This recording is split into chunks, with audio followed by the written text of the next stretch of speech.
الحمد لله رب العالمين الصلاة والسلام على خاتم النبيين وعلى آله وصحبه أجمعين أما بعد فأعوذ بالله من الشيطان الرجيم بسم الله الرحمن الرحيم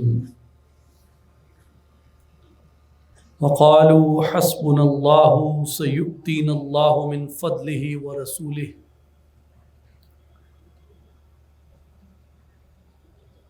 قال الله تبارك وتعالى قال الذي عنده علم من الكتاب أنا آتيك به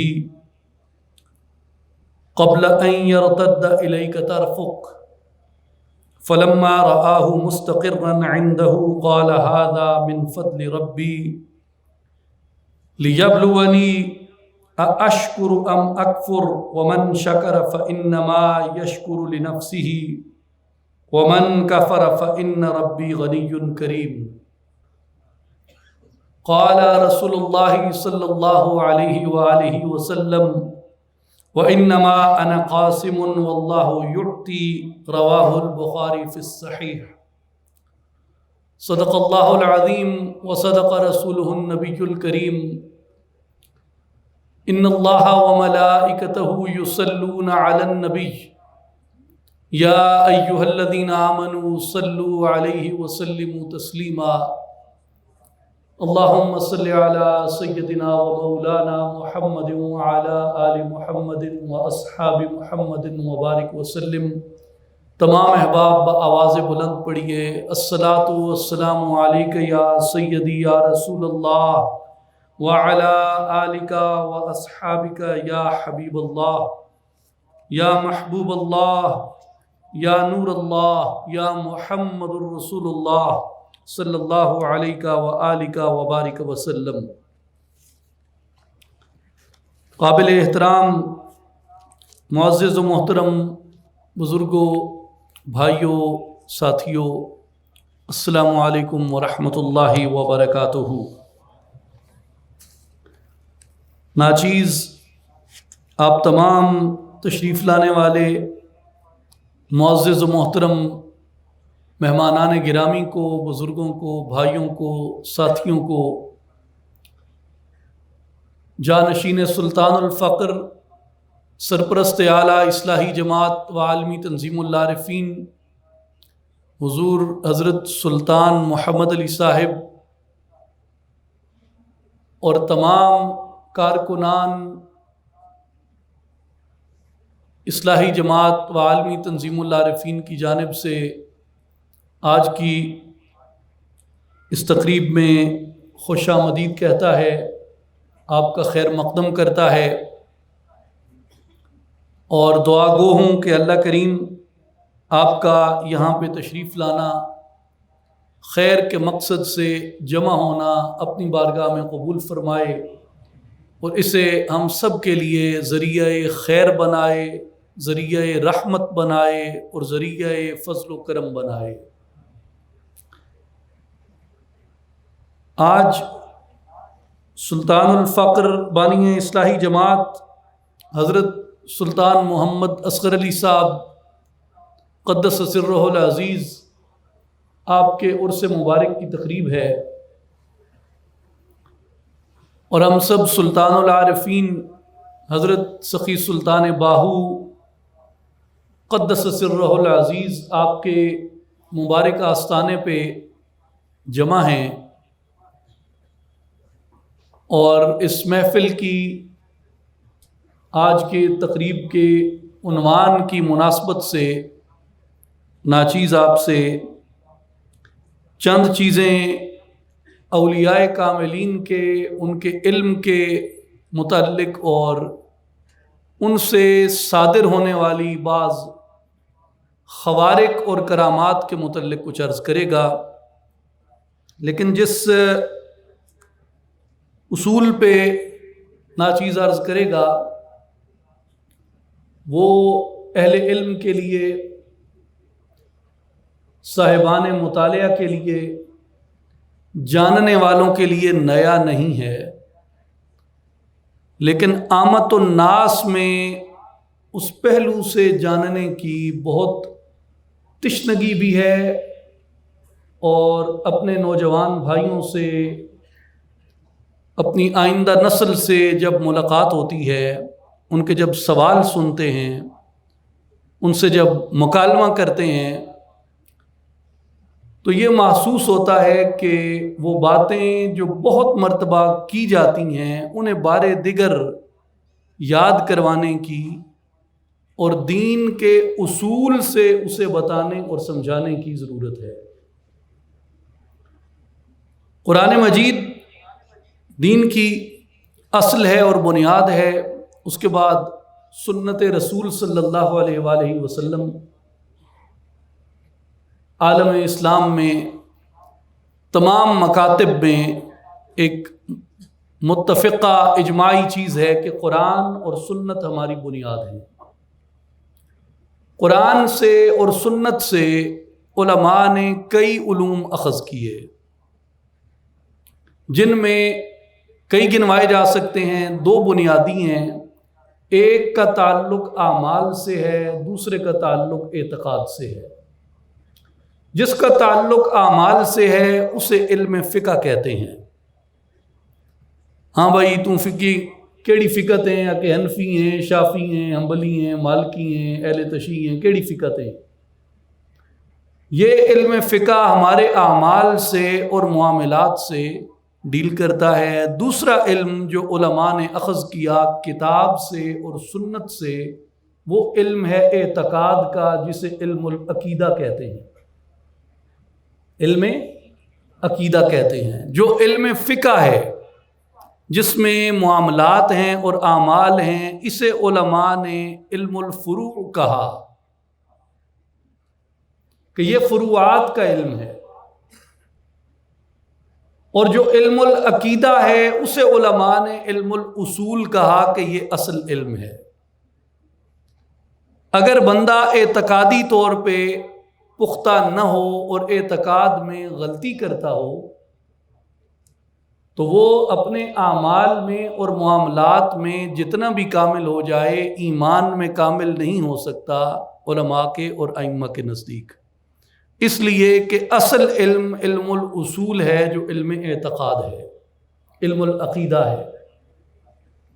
عقیدے میں جس طرح حدیث میں علماء ہیں، یعنی ان کا علم کئی جہتوں میں پھیلا ہوا ہے، لیکن ان کا بنیادی حوالہ علم الحدیث ہے۔ جیسے میں کچھ نام لیتا ہوں، آپ کے ذہن میں فوراً ان کی جہت علم الحدیث سے روشن ہوگی۔ مثال کے طور پہ ابن حجر عسقلانی، ان کا کام فقہ میں بھی ہے، عقیدہ میں بھی ہے، تصوف میں بھی ہے، لیکن بنیادی حوالہ ابن حجر عسقلانی رحمہ اللہ کا علم الحدیث ہے۔ اسی طرح شمس الدین ذہبی، امام الذہبی صاحب سیر اعلام النبلاء، ان کا کام کئی جہات میں ہے، لیکن ان کی جیسے ہی نام آتا ہے اہل علم میں، ان کا بنیادی حوالہ علم حدیث ہے۔ اسی طرح جس طرح ائمہ تفسیر ہیں، اگر میں کہوں امام القرطبی نے کہا تو اہل علم جانتے ہیں کہ میں امام قرطبی کی کسی اور کتاب کی طرف ریفر نہیں کر رہا، بلکہ میں امام قرطبی کی تفسیر کی طرف ریفر کر رہا ہوں، کیونکہ قرطبی کا بنیادی حوالہ تفسیر ہے۔ اگر میں کہتا ہوں ابو البرکات النصفی نے کہا تو اہل علم جانتے ہیں کہ میں اس مسئلے کو تفسیر کی طرف ریفر کر رہا ہوں، کیونکہ ابو البرکات النصفی کا بنیادی حوالہ علم التفسیر ہے۔ لیکن اگر میں کہوں کہ عمر النصفی نے کہا تو اہل علم جانتے ہیں کہ میں علم التفسیر کی طرف نہیں، علم عقیدہ کی طرف ریفر کر رہا ہوں، کیونکہ عمر النصفی کا بنیادی کام، جو ان کی وجہ شہرت ہے، وہ تفسیر نہیں، وہ عقیدہ ہے۔ اگر میں کہوں امام ابو حنیفہ نے فرمایا، امام سرخسی نے کہا، تو سبھی جانتے ہیں کہ میں فقہ کی طرف ریفر کر رہا ہوں۔ اس طرح علوم کی درجہ بندی ہے، علوم کی درجہ بندی ہے۔ علم العقیدہ ہے، علم الحدیث ہے، علم التفسیر ہے، علم الفقہ ہے، اور اس کے علاوہ پھر علوم کی دیگر شاخیں ہیں۔ ہر شاخ کے اندر پھر مختلف اس کے یعنی تخصص ہے ہر ایک کے اندر، اسپیشلائزیشنز ہیں. تو جو علم العقیدہ ہے یہ بنیادی علم ہے، اور علم العقیدہ پہ جو لوگ دسترس رکھتے ہیں ان کے بارے میں ایک بات جان دینی چاہیے کہ جو علم العقیدہ بیان کرتا ہے اس کے لیے لازمی ہے کہ اس کی مہارت فقہی میں، حدیث میں اس کے استنباط کی مہارت، قرآن مجید میں تفسیر میں اس کے استنباط کی مہارت میں، اور عقیدہ میں اس کے استنباط کی مہارت میں کسی طرح کا کوئی شک، شبہ، کمی اور نقص نہ ہو. اس لیے کہ اگر کوئی شخص تاویل میں نقص کرتا ہے، ایک سے زیادہ آراء رکھتا ہے، ایک جگہ پہ کچھ کہتا ہے، اگلے مقام پہ جا کے کچھ کہتا ہے، وہ روایات کا تضاد ہو سکتا ہے.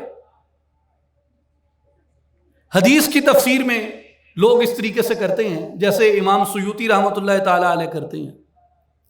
آپ تفسیر در منصور پڑھ لیں، آپ کو ہر طرح کی رائے در منصور کے اندر مل جائے گی، گو کہ انہوں نے قرآن کی تفسیر بالمعصور یعنی اثر و حدیث سے کی.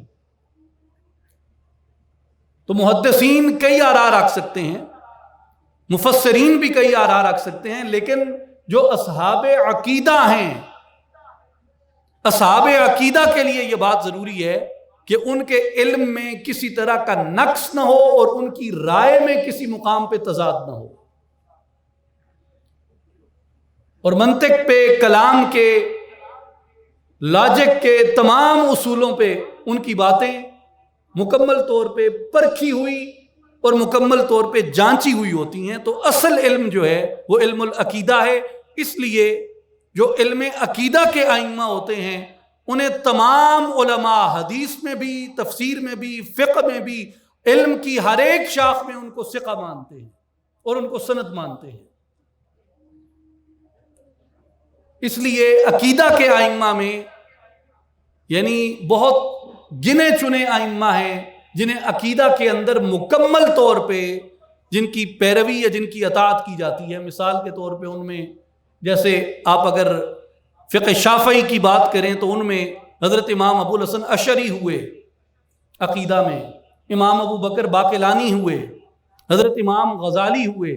اگر آپ احناف کی بات کریں تو احناف میں جس طرح امام ابو الحسن کرخی ہوئے، حضرت سیدنا امام ابو منصور ماتریدی ہوئے، ابو معین النصفی ہوئے، عمر النصفی ہوئے، تو یہ سارے لوگ اصحاب عقیدہ ہیں.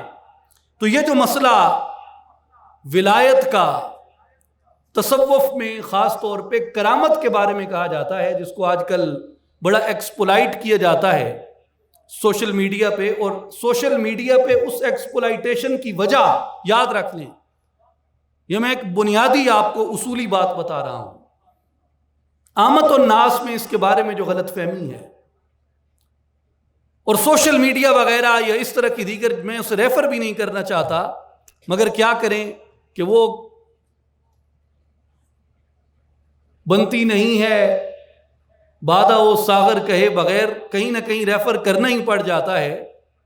تو یہ جتنی بحث ہے اور خلط مبحث ہے اور ایکسپلائٹیشن ہے، یہ علم کی کثرت کی وجہ سے نہیں ہے، یہ نئی تحقیقات کی وجہ سے نہیں ہے، بلکہ یہ بسبب جہالت ہے، اصول سے ناواقفیت کی وجہ سے ہے، علم سے دوری کی وجہ سے ہے، تعصب کی وجہ سے ہے، تشدد کی وجہ سے ہے، ذہنوں کے اندر بھری ہوئی حمیت جاہلیہ کی وجہ سے ہے، اور اس کی کوئی حقیقت نہیں ہے. جو ایکسپلائٹیشن ہے اولیاء کاملین کی برحق کرامات کے اوپر.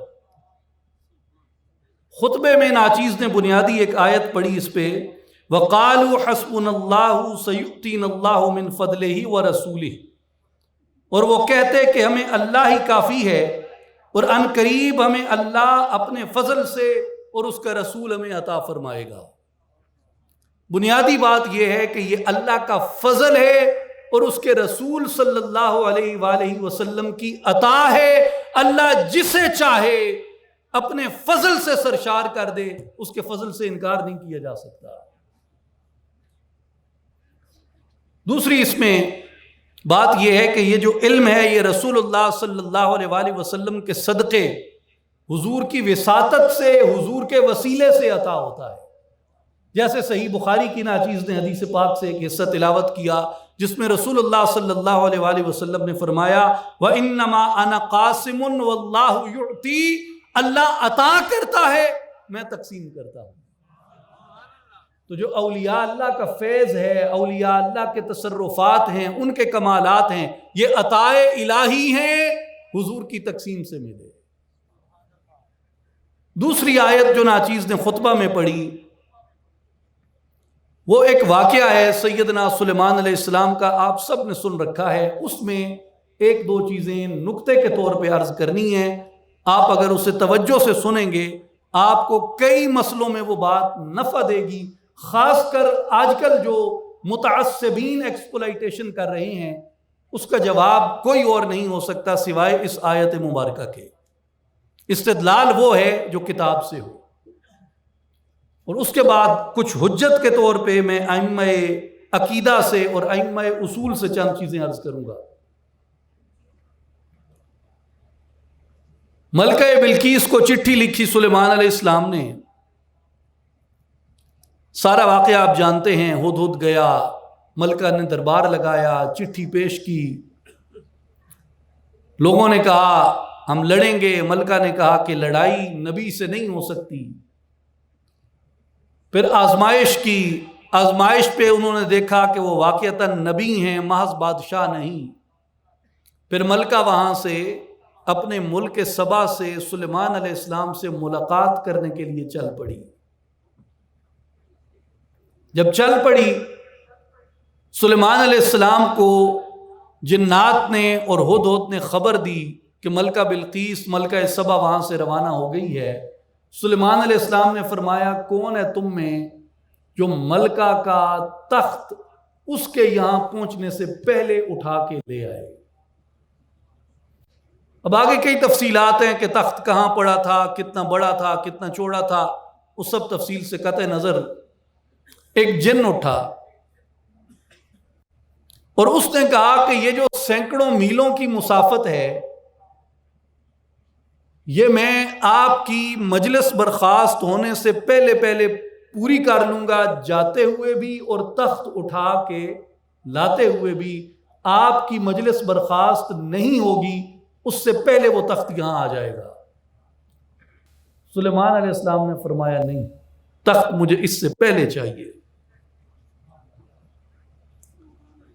آپس کی گل ہے، ڈاڈے ڈاڈے ہوندے نے، وہ بیچارہ لئی آندا تے کوئی بھی دیر تے کوئی نہ آئی۔ سلیمان علیہ السلام نے فرمایا نہیں، یہ بڑی دیر ہے، اتنی دیر میں بیٹھ کے انتظار کروں گا یہاں کہ تو جا رہا ہے اور پھر تخت اٹھا رہا ہے اور پھر آ رہا ہے، اور کون انتظار کرے، پہلے چاہیے اس سے۔ قرآن بیان فرماتا ہے قال الذی عندہ علم من الکتاب، حضرت سلیمان علیہ السلام کا ایک صحابی اٹھا جس کا نام آصف بن برقیہ تھا، اسے کتاب کا علم حاصل تھا۔ کس کا؟ کتاب کا۔ اب ایک بات یہاں تھوڑی تعویل کی سن لیں۔ تعویل کی بات یہاں یہ ہے کہ سلیمان علیہ السلام کے پاس کون سی کتاب تھی جو ان کے والد حضرت سیدنا داؤد علیہ السلام پہ نازل ہوئی؟ زبور۔ زبور کا علم سلیمان علیہ السلام کی ساری امت کو تھا کہ نہ تھا؟ ظاہر ہے نبی تعلیم دیتا ہے تو کس چیز کی دیتا ہے؟ کتاب کی تعلیم دیتا ہے۔ کتاب کا علم تو پوری امت داؤدی میں تھا، کتاب کا علم ساری امت داؤدی میں تھا، مگر ایک شخص کے لیے قرآن بیان کر رہا ہے قال الذی عندہ علم من الکتاب، ایک شخص اٹھا جس کے پاس کتاب کا علم تھا۔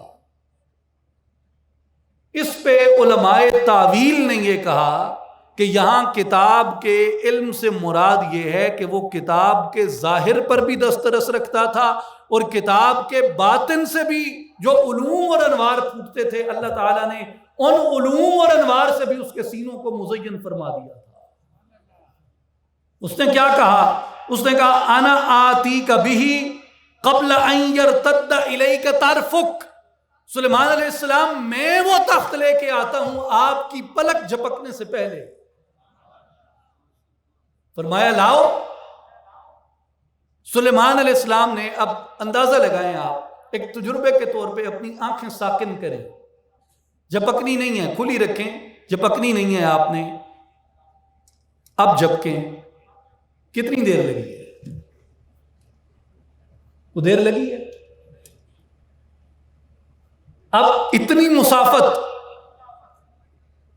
اتنا بھاری تخت،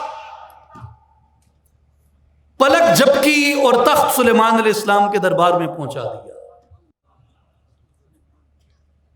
یہ قرآن ہے، سورہ نمل۔ فلما رآہ مستقرا عندہ، سلیمان علیہ السلام نے پلک جھپکی تو دیکھا تخت ان کے پاس پڑا تھا، تخت ان کے پاس پڑا تھا۔ سلیمان علیہ السلام نے فرمایا نہیں، یہ میرے رب کے فضل میں سے ہے۔ یہ کیوں کہا سلیمان علیہ السلام نے یہ جملہ؟ اس پہ ذرا غور کریں۔ پہلی بات یہ ہے کہ سلیمان علیہ السلام سے یہ معجزہ رونما نہیں ہوا، یہ معجزہ کرامت ہے جو سلیمان علیہ السلام کا معجزہ نہیں، یہ کرامت ہے سلیمان علیہ السلام کے صحابی کی، آصف ابن برقیہ کی۔ رب کے فضل کی طرف ریفر اس لیے کیا کہ مولا میں تیرا بندہ، میں تیرا بندہ، میں تیرا عبد، مجھے تو نے چنا نبوت کے لیے، مجھے تو نے بادشاہی عطا کی، مجھے تو نے قوت عطا کی، میں ایک عبد ہوں، میں بندہ ہوں، تو نے چنا تو یہ سارے کمالات دیے، اور میری اتباع میں، میری اطاعت میں اتنی برکت رکھ دی ہے کہ جو میری اطاعت اختیار کرتا ہے ان کے اندر بھی ایسے تصرفات پیدا تو کر دیتا ہے۔ میرے مولا یہ مجھ پہ تیرا فضل ہے کہ میری اطاعت کی برکت سے اس شخص سے یہ کارنامہ سر انجام ہو گیا، اس لیے اسے فضل کہا اللہ کا۔ اس لیے بنیادی بات اس سے یہ معلوم ہوئی کہ جو بھی ولی ہے، اب یہ آصف بن برقیہ ولی تھا جو لایا، یہ ولی تھا، حضرت سلیمان علیہ السلام کا صحابی تھا۔ اب بنیادی بات اس سے یہ معلوم ہوئی کہ ولی وہ ہوتا ہے، ولی وہ ہوتا ہے جو اطاعت پیغمبر میں کامل ہو۔ ولایت اسے ملتی ہے جو اپنے نبی کا مطیع ہو۔ جیسے معتزلہ نے اعتراض کیا، معتزلہ نے کہا کہ اگر کرامت کو مانو گے تو اس سے نبوت کی برابری ہو جائے گی۔ کیوں کہ نبی کو معجزہ ملا، ولی کو کرامت ملی، تو کرامت اور معجزے میں فرق ختم ہو جاتا ہے، لہٰذا ضروری ہے کہ ولی کی کرامت کا انکار کیا جائے۔ علماء اہل السنہ نے اس کو یہ جواب دیا، علماء حق نے اس کو یہ جواب دیا معتزلی علماء کو۔ انہوں نے کہا کہ معتزلہ جاہل ہیں، اس لیے کہ نبی مطاع ہے، اس کو معجزہ ملا۔ مطاع وہ ہوتا ہے جس کی اطاعت کی جاتی ہے، ولی امتی ہے، ولی نبی کا مطیع ہے۔ مطیع و مطاع برابر کیسے ہو سکتے ہیں؟ ولی کو جو شان ملی نبی کی اطاعت کی وجہ سے ملی، وہ نبی کے برابر کیسے ہو گیا؟ اس لیے معجزہ الگ چیز ہے، کرامت الگ چیز ہے، اور کرامت ہے ہی وہ جو اتباع نبی کی برکت سے نصیب ہوتی ہے۔ اس لیے سلیمان علیہ السلام نے کہا ھذا من فضل ربی، یہ میرے رب کا فضل ہے کہ میں بندہ تھا، میری عبدیت میں اس نے اتنا کرم کیا کہ میری اطاعت میں اس نے برکت رکھ دی کہ میری اطاعت کرنے والے ان رتبوں کو پا لیتے ہیں۔ پہلی بات ھذا من فضل ربی، یہ میرے رب کا فضل ہے۔ اب اس میں اطاعت پیغمبر کی برکت سے ولی سے کرامت سرزد ہوئی۔ اس سے یہ معلوم ہوا کہ پہلی بات یہ طے ہو گئی کہ مطیع رسول ہونا، رسول کی اتباع کرنا لازم اور واجب ہے، اس کے بغیر کوئی رتبہ اور مقام حاصل نہیں ہو سکتا۔ اور دوسری بات اس سے یہ پتہ چلی کہ جو ولی سے کرامت ظاہر ہوتی ہے وہ ولی کی اپنی کرامت بھی ہوتی ہے، نبی کا معجزہ بھی ہوتا ہے۔ جس طرح آقا پاک علیہ الصلوۃ والسلام کے جو معجزات ہیں ان کی کتنی قسمیں ہیں؟ آقا پاک علیہ السلام کے معجزات کی 4 قسمیں ہیں بنیادی اقسام، اس کی اور مزید کیٹیگرائزیشن کی جا سکتی ہے، درجہ بندی ہو سکتی ہے۔ بنیادی اقسام حضور کے معجزے کی کتنی ہیں؟ 4۔ پہلی قسم کے معجزات وہ ہیں، پہلی قسم کے معجزات وہ ہیں جو کن فیکون، جب خدا نے فرمایا، مالک لم یزل نے فرمایا، خالق اکبر نے جب فرمایا کن فیکون، دنیا بنی، اس وقت سے لے کے نبی پاک علیہ الصلوۃ والسلام کی ولادت تک جتنے معجزات نبی پاک علیہ الصلوۃ والسلام کے ہیں، یہ حضور کے معجزات کی اول قسم میں آتے ہیں کہ ابھی حضور اس دنیا میں ظاہراً تشریف نہیں لائے مگر نبی پاک کے معجزے ظاہر ہو گئے۔ ان میں سب سے بڑا معجزہ نبی پاک کا قرآن نے کیا بیان کیا؟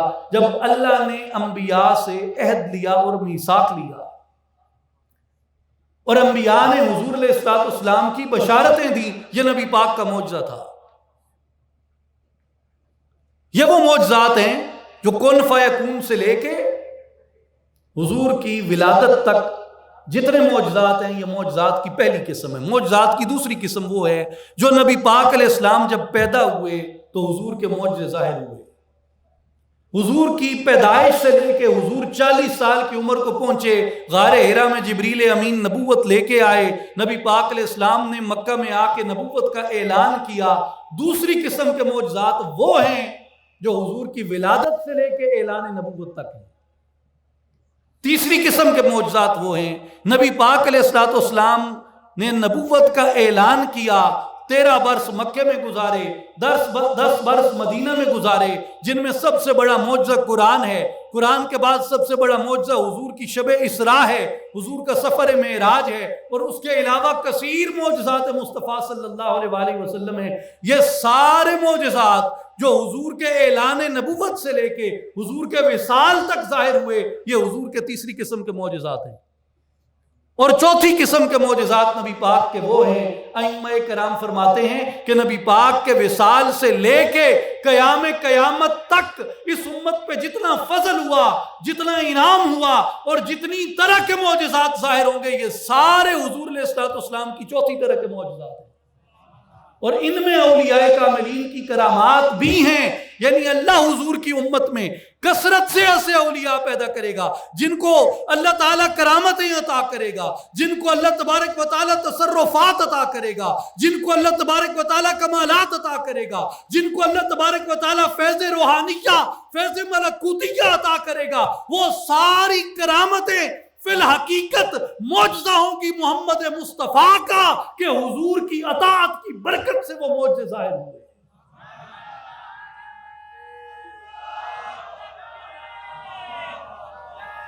اس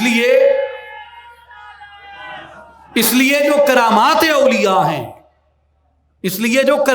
اولیاء ہیں، وہ کرامات اولیاء بعد میں ہیں، حضور کے معجزہ پہلے ہیں۔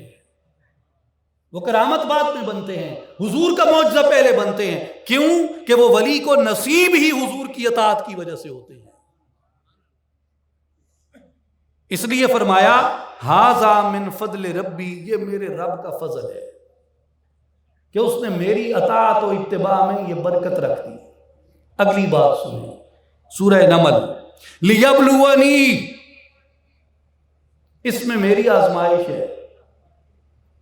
سلیمان علیہ السلام کہہ رہے ہیں، واقعہ کیا ہوا؟ امتی تخت اٹھا کے لے آیا پلک جھپکنے میں، اسے کہہ رہے ہیں یہ رب کا فضل ہے اور میری آزمائش ہے۔ سلیمان علیہ السلام آپ کی آزمائش ہے؟ وہ کیسے؟ فرمایا اشکرو ام اکفرو، اللہ مجھے آزمانا چاہتا تھا کہ میں یہ معجزہ، یہ کرامت ولی دیکھ کے شکر پڑھتا ہوں یا جھٹلاتا ہوں۔ گل نہیں سمجھ آئی؟ پھر غور کرو۔ کرامت ظاہر ہوئی سلیمان علیہ السلام کے امتی کی، سلیمان علیہ السلام کے سامنے، پلک جھپکنے میں تخت لے آیا. سلیمان علیہ السلام نے تخت دیکھا. فلما رآہ مستقرا عندہ، اپنے پاس تخت دیکھا، کہا یہ میرے رب کا فضل ہے جو مجھے آزمانا چاہتا تھا کہ میں اس ولی کی کرامت دیکھ کے شکر پڑھتا ہوں یا اسے جھٹلاتا ہوں. اگلی بات سنیں، وَمَنْ شَكَرَ، جس نے شکر کیا، فَإِنَّمَا يَشْكُرُ لِنَفْسِهِ، کرامت ولی دیکھ کے کیا گیا شکر اس کے اپنے نفس کو فائدہ دے گا. اللہ بھی اس سے بے نیاز ہے اور ولی کے تصرف پہ بھی فرق نہیں پڑتا. وَمَنْ كَفَرَ، اور جس نے کرامت ولی کو جھٹلایا، وَمَنْ كَفَرَ، جس نے اس کرامت کو جھٹلایا جو میرے صحابی سے سرزد ہوئی، میری اطاعت، میری اتباع کرنے والے سے اور کتاب زبور کا علم رکھنے والے سے جو کرامت سرزد ہوئی، جس نے اس کا انکار کیا. ومن کافرا، جس نے جھٹلایا، جس نے انکار کیا، جس نے اس سے کفر کیا. فإن ربی غنی کریم، میرا رب غنی و کریم ہے، اس کی قدرت پہ کوئی فرق نہیں پڑتا، اور جسے اس نے اپنی قدرت سے یہ کرامت عطا کی ہے اس کے تصرف و ولایت پہ بھی کوئی فرق نہیں پڑتا. لہذا کرامت ولی کا انکار اس آیت مبارکہ کی روشنی اور اس کی تعویل کی روشنی میں قدرت حق کا انکار ہے. کرامت ولی سے ظاہر ہوئی، لوٹایا قدرت خدا کی طرف. کرامت ولی سے ظاہر ہوئی، لوٹایا قدرت خدا کی طرف. ومن کفر، جس نے جھٹلایا، فإن ربی غنی کریم، میرا رب بڑے غنی ہے، بڑا کریم ہے، وہ بے نیاز ہے. اس جھٹلانے سے اس کی قدرت پہ فرق نہیں پڑتا. اور اس سے یہ بھی معلوم ہوا کہ جو ولی کو کرامت دی گئی وہ خدا کی قدرت سے دی گئی. خدا کی قدرت کا کسے انکار ہو سکتا ہے؟ وہ اپنے اختیار سے تو نہیں کر رہا، اختیار عبدیت تو نہیں ہے، یہ عطا قدرت ہے. یاد رکھیں ولایت کے بارے میں کوئی ولی یہ دعویٰ نہیں کرتا کہ میں نے حاصل کی. ہر ولی یہ دعویٰ کرتا ہے میں نے حکم مانا تھا، اس نے عطا کر دیا. جس نے دعویٰ کیا کہ میں نے حاصل کی ہے، میری ہمت ہے، میری قدرت ہے، میرا اختیار ہے کہ یہ میں نے حاصل کر لی، وہ دعویٰ جھوٹ کرتا ہے. حاصل کرنے سے یہ چیزیں نہیں ملتی، یہ عطا سے چیزیں ملتی ہیں، یہ انتخاب سے چیزیں عطا ہوتی ہیں. تو میرے بھائیوں اور بزرگوں، بنیادی یہ اصول یاد رکھ لیں اس آیت مبارکہ کی روشنی میں کہ اللہ تبارک و تعالیٰ اپنے نبیوں کی امتوں میں ایسے لوگ پیدا کرتا ہے جنہیں وہ ایسے اختیارات عطا فرماتا آیا، جیسے قرآن مجید میں سلیمان علیہ السلام کی امت کا بیان کیا. دوسرا وہ ایک موضوع بالکل الگ ہے، اس کو میں اس وقت چھیڑتا نہیں، لیکن اس کا ایک اصول میں آپ کو یہ بتا دیتا ہوں کہ شرف امت محمدیہ یہ ایک مستقل عنوان ہے محدثین کے نزدیک بھی اور دیگر مختلف ائمہ کے نزدیک بھی. سب پوری امت کا کوئی ایک فرقہ بھی ایسا نہیں جسے اس بات سے انکار ہو کہ سب نبی افضل ہیں، مگر سب نبیوں پہ افضلیت اللہ نے محمد مصطفیٰ کو عطا کی. جس طرح حضور تمام انبیاء سے افضل ہیں، اسی طرح سب امتوں کے اوپر اللہ نے حضور علیہ السلام کی امت کو فضیلت و شرف عطا کی. تو اگر دیگر امتوں کے اندر اولیاء پیدا ہو سکتے ہیں جن کو کتاب کا علم ایسا نفع عطا کر دے کہ وہ دور پڑے ہوئے تخت کو بھی اٹھا کے لانے پہ قادر ہو سکتے ہیں، تو شرف امت محمدیہ میں یہ بات شامل ہے کہ حضور کی امت میں بھی ایسے اولیاء کا اثبات کیا جائے. آپ سبھی اہل علم میں آپ جانتے ہیں عقیدے کا اولین امام کون ہے؟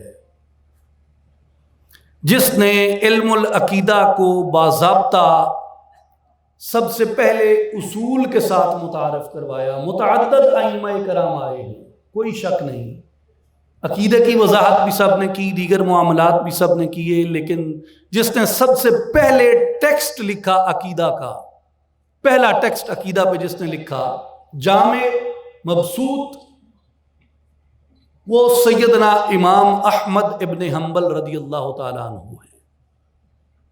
اس کے بعد عقیدے کے 3 بڑے امام ہیں جو ہم زمانہ ہیں، سارے سب کا وصال کسی کا 332 ہجری میں، کسی کا 333 ہجری میں، کسی کا 334 ہجری میں برابر آئے ہیں۔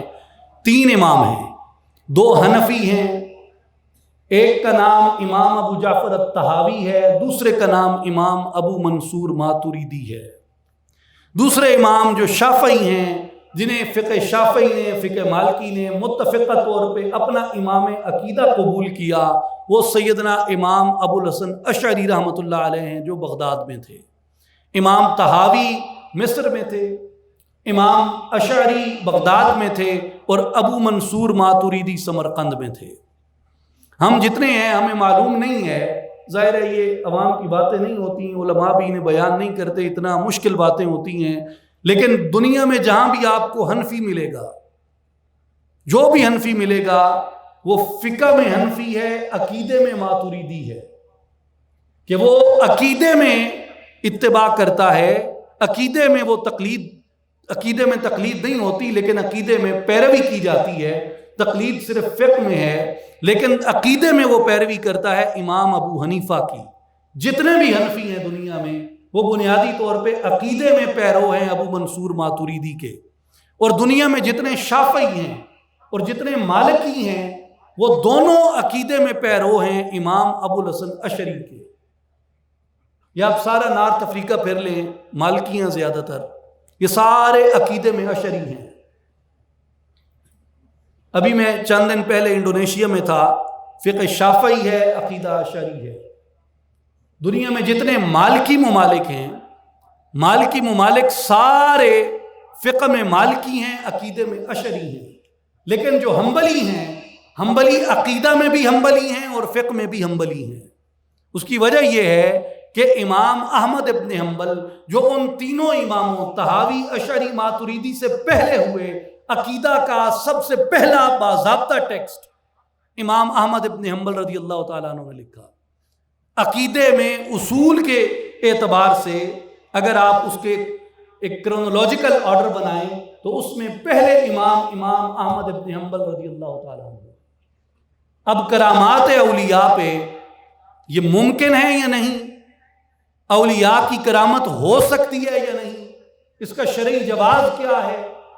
ایسا کہنے والا کون ہے؟ اس کا انکار کرنے والا کون ہے؟ پہلے عقیدہ سن لیں، عقیدے کے پہلے امام احمد ابن حنبل کا العقیدہ، روایت ابو بکر الخلال۔ امام احمد ابن حنبل رضی اللہ تعالیٰ عنہ کے بارے میں ابو بکر الخلال بیان فرماتے ہیں، وَكَانَ يَذْهَبُ إِلَى جَوَازِ الْكَرَامَاتِ لِلْأَوْلِيَاءِ۔ امام احمد ابن حنبل اولیاء اللہ کی کرامات کے جواز کو ثابت کرتے تھے۔ وَيُنْكِرُ عَلَى مَنْ رَدَّ الْكَرَامَاتِ وَيُدَلِّلُهُ، اور امام احمد ابن حنبل رضی اللہ تعالیٰ عنہ اس پر رد کرتے تھے جو اولیاء اللہ کی کرامات کا رد کرتا تھا، اس کا رد کرتے تھے جو اولیاء کی کرامات کا رد کرتا تھا۔ وَيُدَلِّلُهُ، اور جو اولیاء کی کرامات کا انکار کرتا، امام احمد ابن حنبل عقیدے کے امام اول، وہ فرماتے ہیں کہ ایسا شخص گمراہ ہے، اس کا اعتقاد ہی درست نہیں جو اولیاء کی کرامت کا انکار کرے۔ اس لیے میرے بھائی اور بزرگوں، یہ ائمہ اصول کا، ائمہ عقیدہ کا عقیدہ اور میں برہان بیان کر رہا ہوں۔ اس کے بعد آئیے امام السفارینی کی کتاب لوامع الانوار البہیہ والسواطع الاسرار الاثریہ لشرح الدرۃ المضیہ فی عقد الفرقۃ المردیہ، اس میں قال ابن حمدانی فی نہایت المبتدئین وکرامۃ الاولیاء حق، ابن حمدان نے نہایت المبتدئین میں کہا کہ اولیاء اللہ کی کرامات برحق ہیں۔ وَأَنْكَرَ الْإِمَامُ أَحْمَدُ رضی اللہ تعالی عنہ عَلَى مَنْ أَنْكَرَهَا وَدَلَّلَهُ، اور انہوں نے کہا امام احمد ابن حنبل کا بھی عقیدہ یہی ہے، یہ حنبلی امام بیان کر رہے ہیں، امام احمد ابن حنبل کا بھی عقیدہ یہی ہے، اس کا انکار کیا جس نے کرامت کا انکار کیا، اور جس نے کرامت کا انکار کیا فرمایا وہ بلا شک و شبہ ایسا شخص گمراہ ہے جو اولیاء اللہ کی کرامت کا انکار کرتا ہے، اس لیے کہ کرامت ثابت ہے اللہ تبارک و تعالیٰ کی کتاب سے کہ اللہ تعالیٰ اولیاء کو ایسی کرامات اور ایسے معجزات عطا فرماتا ہے۔ فقہ حنبلی کے ایک اور عظیم امام، یہ نام آپ کو بھی یاد رہے گا اور یہ نام سننے والوں کو بھی یاد رہے گا، تقی الدین ابو العباس ابن تیمیہ الحنبلی الدمشقی علیہ الرحمت الرحمن۔ شیخ الاسلام ابن تیمیہ اپنی کتاب الفرقان بین الاولیاء الرحمن و اولیاء الشیطان، اولیاء برحق اور جہلاء کے فرق کے اوپر ابن تیمیہ شیخ الاسلام علیہ الرحمہ نے ایک مبسوط کتاب لکھی، رسالہ ہے ان کا۔ اس میں ابن تیمیہ فرماتے ہیں من المعقول الشرعی فاولیاء اللہ المتقدون بمحمد صلی اللہ علیہ وآلہ وسلم فیفعلون ما امر بہ، وہ فرماتے ہیں کہ معقول شرعی میں سے یعنی شرعی دلائل میں سے یہ ہے کہ پس اولیاء اللہ حضرت محمد مصطفیٰ صلی اللہ علیہ وآلہ وسلم کی اقتداء کرنے والے ہیں، فیفعلون ما امر بہ، اور اولیاء اللہ وہی کرتے ہیں جو رسول اللہ صلی اللہ علیہ وآلہ وسلم کا حکم ہو، وَيَنْتَهُونَ عَمَّا عَنْهُ زَجَرْ، اور اس سے رک جاتے ہیں جس سے رسول اللہ صلی اللہ علیہ وآلہ وسلم نے روکا ہو، وَيَقْتَدُونَ بِهِ فِي مَا بَيَّنَ لَهُمْ أَن يَتَّبِعُوهُ فِيهِ، اور اس کی اتباع کرتے ہیں جس کو نبی پاک علیہ السلام نے بیان فرمایا ہو۔ آگے سنیں، فَيُؤَيِّدُهُمْ بِمَلَائِكَتِهِ وَرُوحٍ مِّنْهُ، اللہ تبارک و تعالیٰ ان اولیاء کی جو نبی کی اقتداء کرتے ہیں، جیسے آصف بن برقیہ سلیمان علیہ السلام کی اقتداء کرتا تھا، ایسے ہی وہ اولیاء جو رسول اللہ کی اقتداء کرتے ہیں۔ امام ابن تیمیہ نے یہ کہا، انہوں نے کہا کہ وہ لوگ ایسے ہیں فَيُؤَيِّدُهُمْ بِمَلَائِكَتِهِ وَرُوحٍ مِّنْهُ، اللہ تبارک و تعالیٰ ان لوگوں کی ملائکہ کے ذریعے بھی مدد کرتا ہے، روح القدس کے ذریعے بھی مدد کرتا ہے۔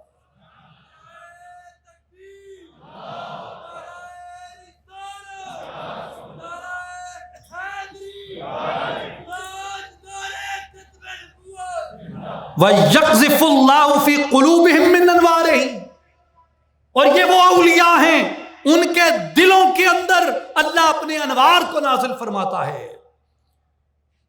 وَلَهُمُ الْكَرَامَاتُ الَّتِي يُكْرِمُ اللَّهُ بِهَا أَوْلِيَاءَهُ الْمُتَّقِينَ وَخِيَارَ أَوْلِيَاءِ اللَّهِ، اور ان کے لیے وہ کرامات ہیں جن کے ساتھ اللہ تبارک و تعالی اپنے متقین اولیاء اللہ کو ممتاز فرما دیتا ہے، خاص کر دیتا ہے، اس سے ان کی تکریم کو بلند کرتا ہے۔ ابن تیمیہ فرماتے ہیں کہ وہ لوگ جو رسول اللہ کی اتباع کرتے ہیں، وہ لوگ جو رسول اللہ کی پیروی کرتے ہیں، شریعت کے اوامر، شریعت کی نواہی پہ چلتے ہیں، حضور کی اتباع، حضور کی پیروی کی برکت سے ان کے اندر یہ کمال اللہ کی طرف سے عطا ہو جاتا ہے کہ اللہ اپنے ملائکہ سے ان کی مدد کرتا ہے، روح القدس کے ذریعے ان کی مدد کرتا ہے، ان کے دلوں میں اپنے انوار نازل کرتا ہے اور انہیں وہ کرامتیں عطا کر دیتا ہے جو کرامتیں اللہ اپنے اولیاء کو عطا فرماتا ہے۔ حنبلی عالم امام ابن تیمیہ رحمہ اللہ، آپ کی یہ قول، کراماتہم لحجت فی الدین۔ اب لوگ کہتے ہیں کہ کرامت کا انکار، کرامت جہالت ہے، کرامت کس سے کہانیاں ہیں، کرامت اس کا کیا فائدہ ہے؟ ابن تیمیہ کیا کہتے ہیں کہ کرامت کیا ہے؟ کراماتہم لحجت فی الدین، ان اولیاء کی کرامات دین کی حجت کے لیے ہوتی ہیں۔ ان اولیاء کی کرامات دین کی حجت کے لیے ہوتی ہیں. اولی حاجت بالمسلمین. اب یہاں کرامت کی دوسری قسم بیان کر دی. پہلی قسم کیا ہے؟ پہلی قسم وہ ہے جو دین کے لیے حجت بن جاتی ہے. اور دوسری قسم کیا ہے؟ فرمایا دوسری قسم وہ ہے جو مسلمانوں کی حاجت کے لیے ہوتی ہے. اللہ تبارک و تعالیٰ ان اولیاء کو دونوں طرح کی کرامات عطا کر دیتا ہے. آگے چل کے میں یہ دونوں آپ سے عرض کروں گا کہ وہ کرامت کون سی ہے جو دین کی حجت کے لیے ہوتی ہے، اور وہ کرامت کون سی ہے جو مسلمانوں کی حاجت کے لیے ہوتی ہے. پھر آگے فرمایا کیف تحصل کرامات اولیاء اللہ. اولیاء کو کرامات کیسے مل جاتی ہیں؟ اولیاء کو کرامات کیسے مل جاتی ہیں؟ وَكَرَامَاتُ أَوْلِيَاءِ اللَّهِ إِنَّمَا حَصَلَتْ بِبَرْكَتِ اتِّبَاعِ رَسُولِهِ. اولیاء کو کرامات حضور نبی کریم علیہ السلام کی اتباع کی برکت سے شامل ہوتی ہیں. فَهِيَ فِي الْحَقِيقَةِ تَدْخُلُ فِي مُعْجِزَاتِ الرَّسُولِ. بس حقیقت میں اولیاء کی کرامات رسول اللہ کے معجزات کے اندر شامل ہوتی ہیں. یہ جو جدید ہماری عرب کی تحریک ہے جسے سلفی تحریک کہا جاتا ہے، یہ سلف کے سب سے بڑے امام مانے جاتے ہیں. امام ابن تیمیہ رحمۃ اللہ تعالی علیہ. یہ امام ابن تیمیہ رحمۃ اللہ علیہ بیان کرتے ہیں کہ اولیاء اللہ کی کرامات برحق ہیں، اور یہ کرامات دو انواع کی ہیں. ایک نوع وہ ہے جو دین کے لیے حجت ہوتی ہے، دوسری نوع وہ ہے جس میں مسلمانوں کے لیے حاجت ہوتی ہے. اور یہ فرمایا کہ یہ حضور علیہ السلام کی اتباع کی برکت سے ملتی ہے. اب رہی بات ان لوگوں کی جو رسول اللہ کی اتباع نہیں کرتے، مخالف شریعت ہیں، یا بدعات کرتے ہیں، جہل کا سہارا لیتے ہیں، جہالت کا سہارا لیتے ہیں، جن کے ہاں پیروی کتاب و سنت نہیں ہے. تو بھیا ایک صوفی باصفا، ایک عارف کامل ایسا دکھا دو جس نے ایسے لوگوں کی حمایت کی ہو. کوئی صوفی، کوئی عارف، کوئی ولی کامل ایسے لوگوں کی پیروی نہیں کرتا، ایسے لوگوں کی تائید نہیں کرتا، ایسے لوگوں کی تصدیق نہیں کرتا، ایسے لوگوں کی سند نہیں دیتا جو لوگ پیروی کتاب و سنت نہیں کرتے، جہالت کا سہارا لیتے ہیں، جاہلانہ رسومات اختیار کر لیتے ہیں. اب بنام تصوف کوئی کچھ کرتا رہے، اس کا دین سے کیا تعلق ہو سکتا ہے؟ اس کا تصوف سے کیا تعلق ہو سکتا ہے؟ اس لیے اولیاء محض ان لوگوں کی حمایت کرتے ہیں جیسے حضرت سلطان العارفین سلطان باہو رحمۃ اللہ تعالی علیہ کا طریق مبارک ہے، حضرت سیدنا شیخ احمد سرہندی رحمۃ اللہ تعالی علیہ کا طریق مبارک ہے، حضرت سیدنا شیخ شہاب الدین سہروردی کا طریق مبارک ہے، حضرت سیدنا شیخ عبد القادر گیلانی رحمۃ اللہ تعالی علیہ کا طریق مبارک ہے، شیخ امام ابو الحسن شاذلی رحمۃ اللہ علیہ کا طریق مبارک ہے.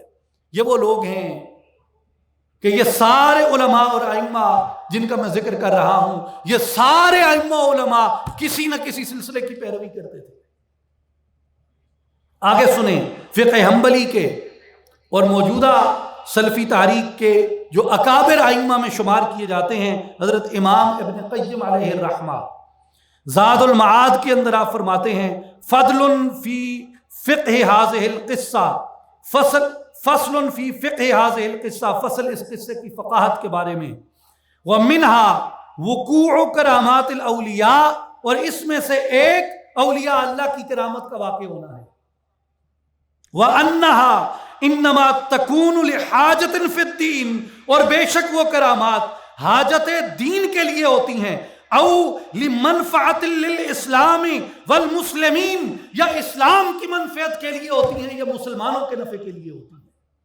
ان میں دونوں باتیں موجود ہوں گی، دین کی حجت بھی بنے گی اور مسلمانوں کا نفع بھی ان کے اندر ہوگا. فَهَذِهِ هِيَ الْأَحْوَالُ الرَّحْمَانِيَّةُ، بس یہ سارے احوال رحمانیہ ہیں، یعنی اسے وسوسہ نہیں کہا جا سکتا، اسے وسوسہ نہیں کہا جا سکتا، اسے استدراج نہیں کہا جا سکتا، اسے شیطانی عملیات کا عمل دخل نہیں کہا جا سکتا. فَهَذِهِ هِيَ الْأَحْوَالُ الرَّحْمَانِيَّةُ، یہ احوال رحمانیہ ہوتے ہیں جو اللہ تعالیٰ اپنی رحمت کے ذریعے ان کو عطا فرماتا ہے. سببها متابعت الرسول، اس کا سبب رسول اللہ صلی اللہ علیہ وآلہ وسلم کی اطاعت اور پیروی ہے. وَنَتِیجَتُهَا اظہار الحق وکسر الباطل، ان کرامات کے ظاہر کرنے کا مقصد یہ ہوتا ہے کہ حق ظاہر ہو جائے اور باطل ٹوٹ جائے. والاحوال الشیطانیت ضدها سببا ونتیجتا، اور جو شیطانی احوال یا استدراج ہے وہ اپنے نتائج کے اندر بھی اور اسباب کے اندر بھی اس کی ضد ہوتا ہے. یعنی اس کے اسباب کیا ہوں گے؟ اس کے اسباب میں پیروی سنت نہیں ہوگی، اور اس کا نتیجہ کیا ہوگا؟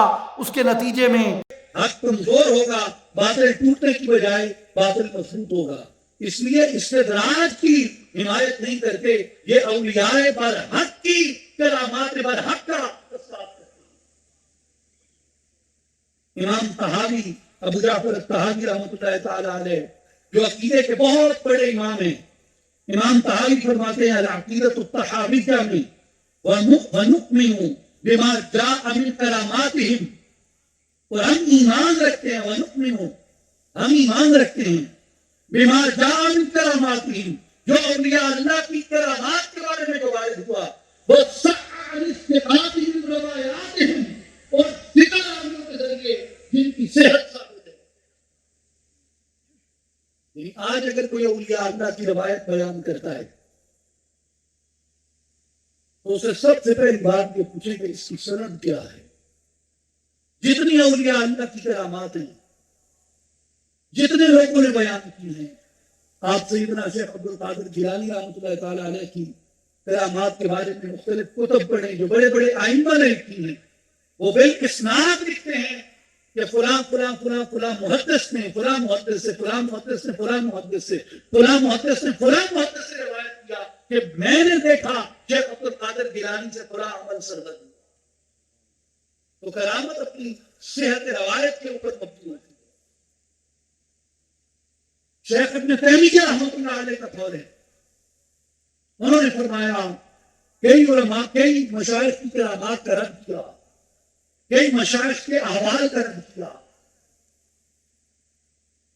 حتیٰ کہ شیخ ابن عربی رحمۃ اللہ علیہ جیسے جلیل القدر بزرگ پہ بھی امام ابن تیمیہ نے رد کیا. لیکن جب شیخ عبد القادر جیلانی رحمۃ اللہ علیہ کی کرامات کی بات آئی، شیخ ابن تیمیہ نے یہ لکھا کہ شیخ عبد القادر جیلانی کی کرامات اتنے تواتر سے پہنچی ہوئی ہیں اپنی سند کے اندر کہ ان کا انکار کرنا ممکن ہی نہیں ہے. اس لیے میرے بھائیوں اور بزرگوں، امام طحاوی نے اصول بیان کیا کہ وہ کرامات جو ثقہ راویوں نے اولیاء اللہ کی کرامات بیان کی ہیں، ہم ان سب کرامات کی تائید و توثیق کرتے ہیں، ان کے اوپر ایمان لے کے آتے ہیں، ان کے اوپر ایمان لے کے آتے ہیں. یہ کوئی محدث نہیں کہہ رہا، مفسر نہیں کہہ رہا جو ادھر ادھر سے روایتیں اٹھا کے جنہوں نے تفسیریں لکھی ہوں یہ الزام لگائیں کہ یہ تعویل اشاری کرتا ہے، یہ اسرائیلیات بیان. یہ امام عقیدہ ہے ابو جعفر الطحاوی. وہ فرماتے ہیں نؤمن بما جاء من کراماتہم وصح عن الثقات من روایاتہم، جو اولیاء کی کرامات ہیں ان پہ ہم ایمان لاتے ہیں، اور جو ثقہ راویوں نے روایت کی ان سب کی ہم تصدیق کرتے ہیں. اور امام عقیدہ جو ہمارے علماء ہند میں، احناف میں، حنفیوں میں جن کا بڑا درجہ ہے، جن کی کتاب پڑھ لینا بڑے بڑے اساتذہ فخر سے بیان کرتے ہیں کہ میں نے نبراس پڑھی ہے، امام عبدالعزیز برہاروی رحمۃ اللہ تعالی علیہ، آپ النبراس جو آپ کی عقیدہ کی بہت ہی معروف کتاب ہے، اس میں آپ فرماتے ہیں قد اجمع المحققون من اہل سنتی علی حقیقت الکرامات، اہل سنت کے جتنے عظیم محققین گزرے ہیں ان سب کا اجماع ہے اس بات کے اوپر کہ اولیاء اللہ کی کرامات برحق ہیں.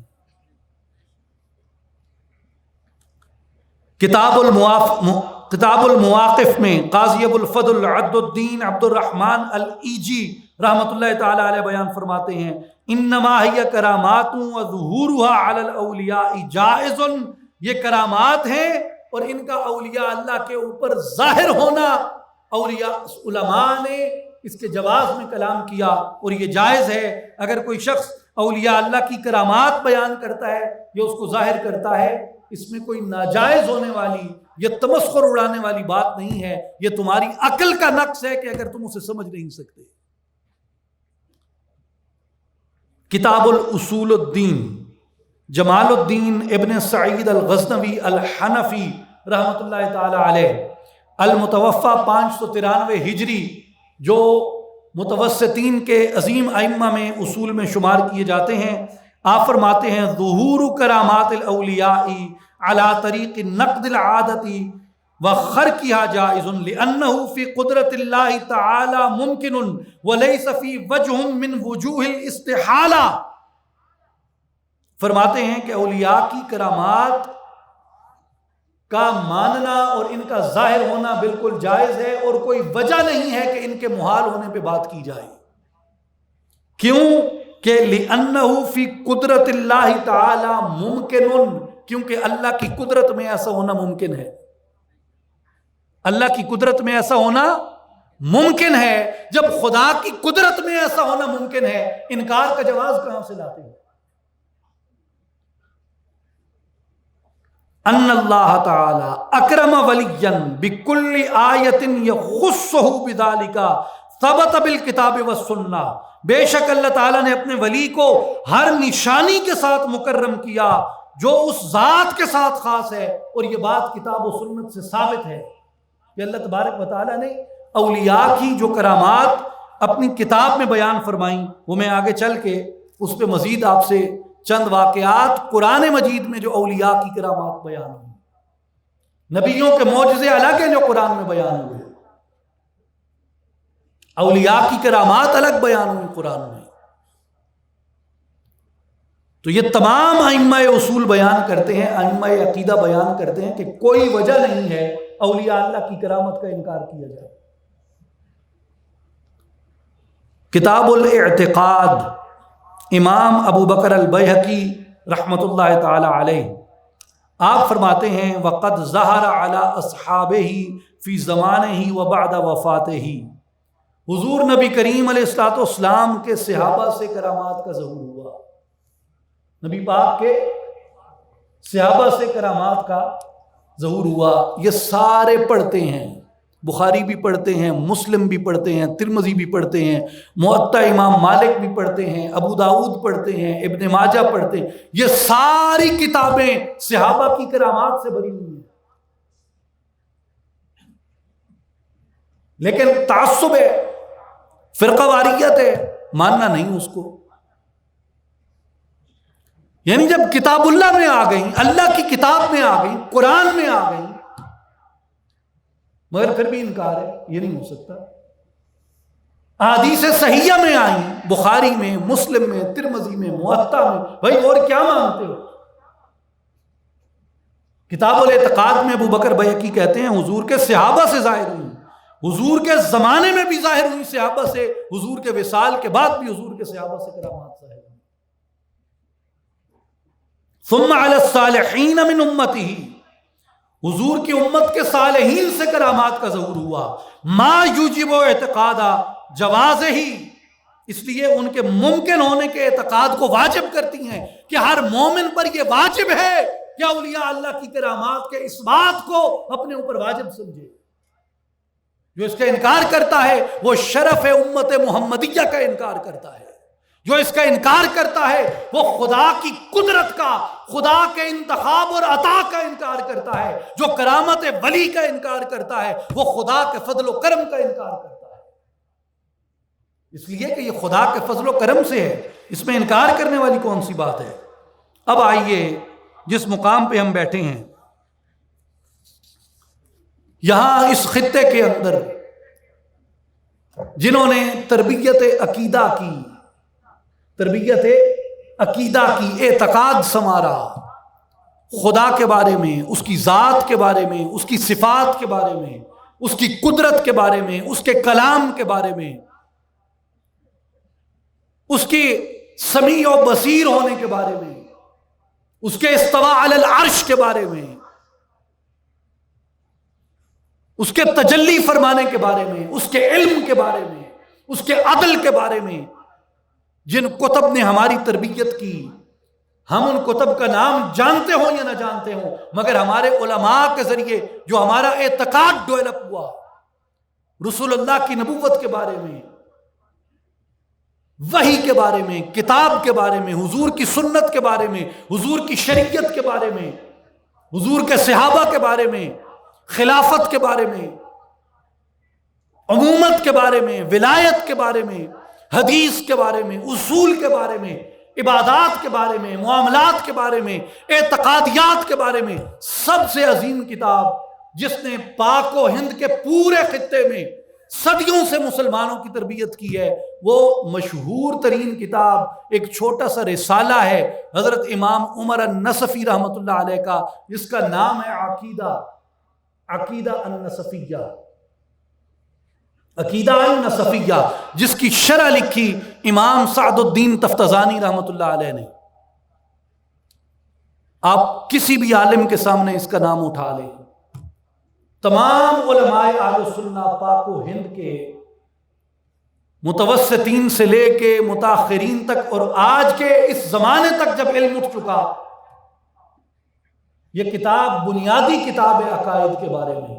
یعنی جس عالم نے یہاں پہ نہیں، عرب میں، مصر میں، شام میں، عراق میں، جہاں جہاں احناف موجود ہیں، سمرقند کے اندر، بخارا میں، ترکی میں، جہاں کہیں دنیا بھر میں حنفی روایت کے مسلمان موجود ہیں، کسی عام سے عام ملا سے پوچھ لیں، عالم سے پوچھ لیں، وہ آپ کو بتائے گا۔ آپ اس سے پوچھیں عقیدے کی بنیادی کتاب کون سے پڑھتے ہو، وہ آپ کو بتائے گا عقیدہ نصفیہ۔ عقیدہ نصفیہ کس کی شرح سے پڑھتے ہو، وہ آپ کو بتائے گا سعد الدین تفتزانی کی شرح سے پڑھتے ہیں، جن سے ہمارے اعتقاد کی عمارت کھڑی ہے، جس اصول کو پڑھ کے ہم اس کی صفات کے بارے میں جانتے ہیں، اس کی ذات کے بارے میں، اس کے عدل، اس کی قدرت، اس کے علم کے بارے میں، اس کے سمیع و بصیر ہونے کے بارے میں جانتے ہیں، وحی کے بارے میں جانتے ہیں، کتاب کے بارے میں جانتے ہیں، ملائکہ کی کیفیت کے بارے میں جانتے ہیں، نبوت کے بارے میں، ضرورت نبوت کے بارے میں، اعتقاد فی النبوت کے بارے میں جانتے ہیں۔ وہ سب سے عظیم اور اجل کتاب ہمارے درمیان، ہمارے طبقہ کے درمیان کون سی ہے؟ عقیدہ نصفیہ۔ اور یہ جو ہندوستان میں صدی ڈیڑھ صدی پہلے تنازع شروع ہوا، یہ ان سے صدیوں پہلے کی کتاب ہے، اور یہ دونوں اس کتاب پہ متفق ہے۔ جو حنفی آپس میں جھگڑتے ہیں، یہ دونوں اسے اپنے عقیدے میں اصول کے طور پہ لیتے ہیں۔ شرح عقائد نصفیہ امام تفتزانی کی، اس سے میں وضاحت کروں گا اس کی، کیونکہ بہت سی شروحات لکھی گئی ہیں۔ مستند ترین شرح جو مدارس میں پڑھائی جاتی ہے وہ شرح تفتزانی ہے۔ متن میں فرماتے ہیں، اولیاء اللہ کے بارے میں جب کلام کیا امام عمر النصفی نے، اولیاء اللہ کے بارے میں کلام کا آغاز کرتے ہوئے امام عمر النصفی نے فرمایا، اصول کی بات کی، کرامات الاولیاء حق۔ پہلی بات انہوں نے یہی کی کہ اولیاء اللہ کی کرامات برحق ہیں، اولیاء اللہ کی کرامات برحق ہیں۔ وَكَرَامَتُهُ، یہ تفتزانی کی شرح میں پڑھ رہا ہوں اب، امام سعد الدین تفتزانی کی۔ وَكَرَامَتُهُ ظُهُورُ أَمْرٍ خَارِقٍ لِلْعَادَةِ مِنْ قِبَلِهِ غَيْرُ مُقَارِنٍ لِلدَّعْوَى النُّبُوَّةِ، اور ولی کی کرامت اس کی طرف سے خارق عادت کا کام واقع ہونا جو دعوی نبوت کے ساتھ ملا ہوا نہ ہو۔ یعنی اگر کوئی ایسا جاہل و گمراہ ہے، جیسا فتنہ قادیانیہ میں ہوا کہ انہوں نے اپنے دعوی ولایت کو دعوی نبوت کے ساتھ متصل کیا، انہوں نے کہا ہم رد کرتے ہیں ایسی کرامات کا، اور یہ صریحاً کفر ہیں، لیکن ایسی کرامت اور ایسا ولی جو مطابعت پیمبر میں برحق ہو، اس کی کرامات برحق ہوتی ہیں۔ والدلیل علی حقیقت الکرامتی، اور اولیاء کی کرامات کی حقیقت کے اوپر جو دلیل ہے وہ کیا ہے؟ ما تواتر عن کثیر من الصحابہ، اصولی بات ہے، انہوں نے فرمائی کہ جو کثیر صحابہ کرام سے تواتر سے ثابت ہیں جو کرامات، وَمِن بَعْدِهِمْ بِحَيْثُ لَا يُمْكِنُ إِنْكَارُهُ، اور صحابہ کے بعد بھی جو برحق لوگوں سے ثابت ہیں اور ظاہر ہیں تواتر کے ساتھ، اس حیثیت سے کہ لا یمکنو انکارہ، ان کا انکار کرنا ممکن نہیں ہے۔ وَإِنْ كَانَتِ التَّفَاصِيلُ أَحَادًا، اگرچہ ان کی تفصیلات خبر واحد سے ثابت ہیں، وَأَيْضًا الْكِتَابُ نَاطِقٌ بِظُهُورِهَا مِنْ مَرْيَمَ وَمِنْ صَاحِبِ سُلَيْمَانَ علیہ السلام، اس طرح کہ اللہ کی کتاب ان کی تصدیق کرتی ہے جیسے سلیمان علیہ السلام کے صحابی کی کرامت تھی، یا جیسے ولیہ حضرت سیدہ مریم کی کرامات کا قرآن مجید اس بات کرتا ہے۔ اگر آپ اصول جانتے ہیں تو اصول کا ایک جملہ لکھ کے جائیں میرے نوجوان ساتھیوں، اصول کا جملہ لکھ کے جائیں جو امام تفتزانی رحمۃ اللہ علیہ نے لکھا، فرمایا وَبَعْدَ ثُبُوتِ الْوُقُوعِ، جب کتاب اللہ سے اس کا واقع ہونا ثابت ہے کہ کتاب اللہ اس بات کرتی ہے، اس بات کا اللہ کی کتاب میں اس بات ہے، اس بات کا کہ ولی سے کرامت ظاہر ہوئی، جیسے حضرت مریم سے ہوئی، جیسے بی بی ہاجرہ سے ہوئی، جیسے حضرت سلیمان کے صحابی سے ہوئی، جیسے سورہ کہف میں کتا ان صحابہ سے کلام کرتا ہے۔ فرمایا کہ اس طرح کی کرامات قرآن میں تواتر سے ثابت ہوئیں۔ وبعد ثبوت الوقوع، جب اس کا وقوع ہونا ثابت ہے قرآن سے، لا حاجت الی اثبات الجواز، اس کے جائز ہونے کی بحث ختم ہو جاتی ہے۔ اگر کوئی کہے کہ کیا کرامتی ولی جائز ہے یا نہیں ہے، اسے کہو اے جاہل شخص، جب قرآن میں ان کا واقع ہونا ثابت ہے، ان کے جائز ہونے کا سوال ہی نہیں اٹھتا۔ جائز ہونے کا سوال اٹھتا ہے جب وہ بات واقع نہ ہوئی ہو، جب قرآن میں واقع ہو چکی، اس کا جائز ہونا قرآن کی روح سے ثابت ہو چکا۔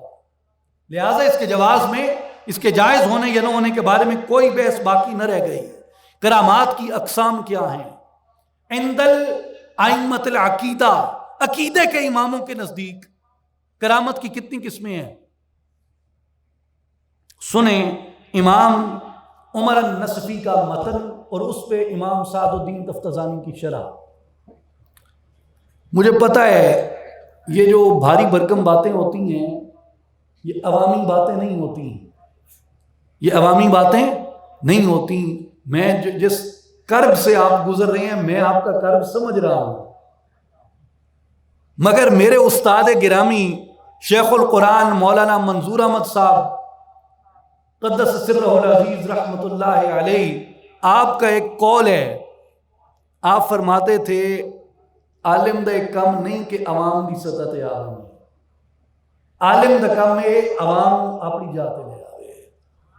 مجھے پتہ ہے عوام واقعات پسند کرتی ہے، یہ جتنے یوٹیوبی سکالر ہیں نا اور یہ ویوز دیکھنے والے، آج کل بڑا سکالر ہونے کا سب سے بڑی نشانی یہ، ہاں وہ اس کے کتنے ویوز ہیں، ملین ٹپے کے کوئی نہیں۔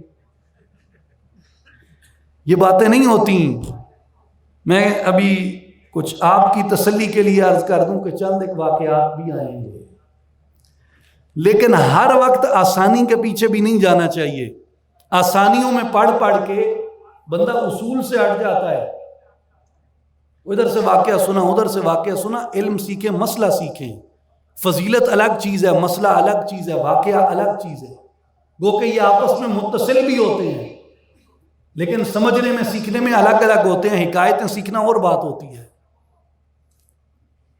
اسے اصول سے سیکھیں کہ یہ باتیں اصول سے کیسے بیان کی جاتی ہیں، اصول یہ باتیں کیسے سمجھاتا ہے، ائمہ اصول نے ان باتوں کی کس طرح وضاحت کی ہے، عقیدے میں یہ باتیں کیا حیثیت رکھتی ہیں۔ تو یہ جتنی بحث ہو رہی ہے یہ عقیدے سے، اصول سے بے خبری کی وجہ سے ہے، یہ علم کی وجہ سے نہیں ہے کہ بھئی اب علم ترقی کر گیا اور کرامت جو ہے یہ سائنسی طور پہ ثابت نہیں ہوتی۔ سائنس خود کہاں سے ثابت ہوتی ہے؟ سائنس کا یہ اصول نہیں ہے کہ وہ عقیدے کو ڈٹرمن کرے. اگر سائنس کبھی کسی عقیدے کو ڈٹرمن کرتی ہے، سائنس خود اپنے پرنسپل کے خلاف جاتی ہے. Science is nothing to do with blue.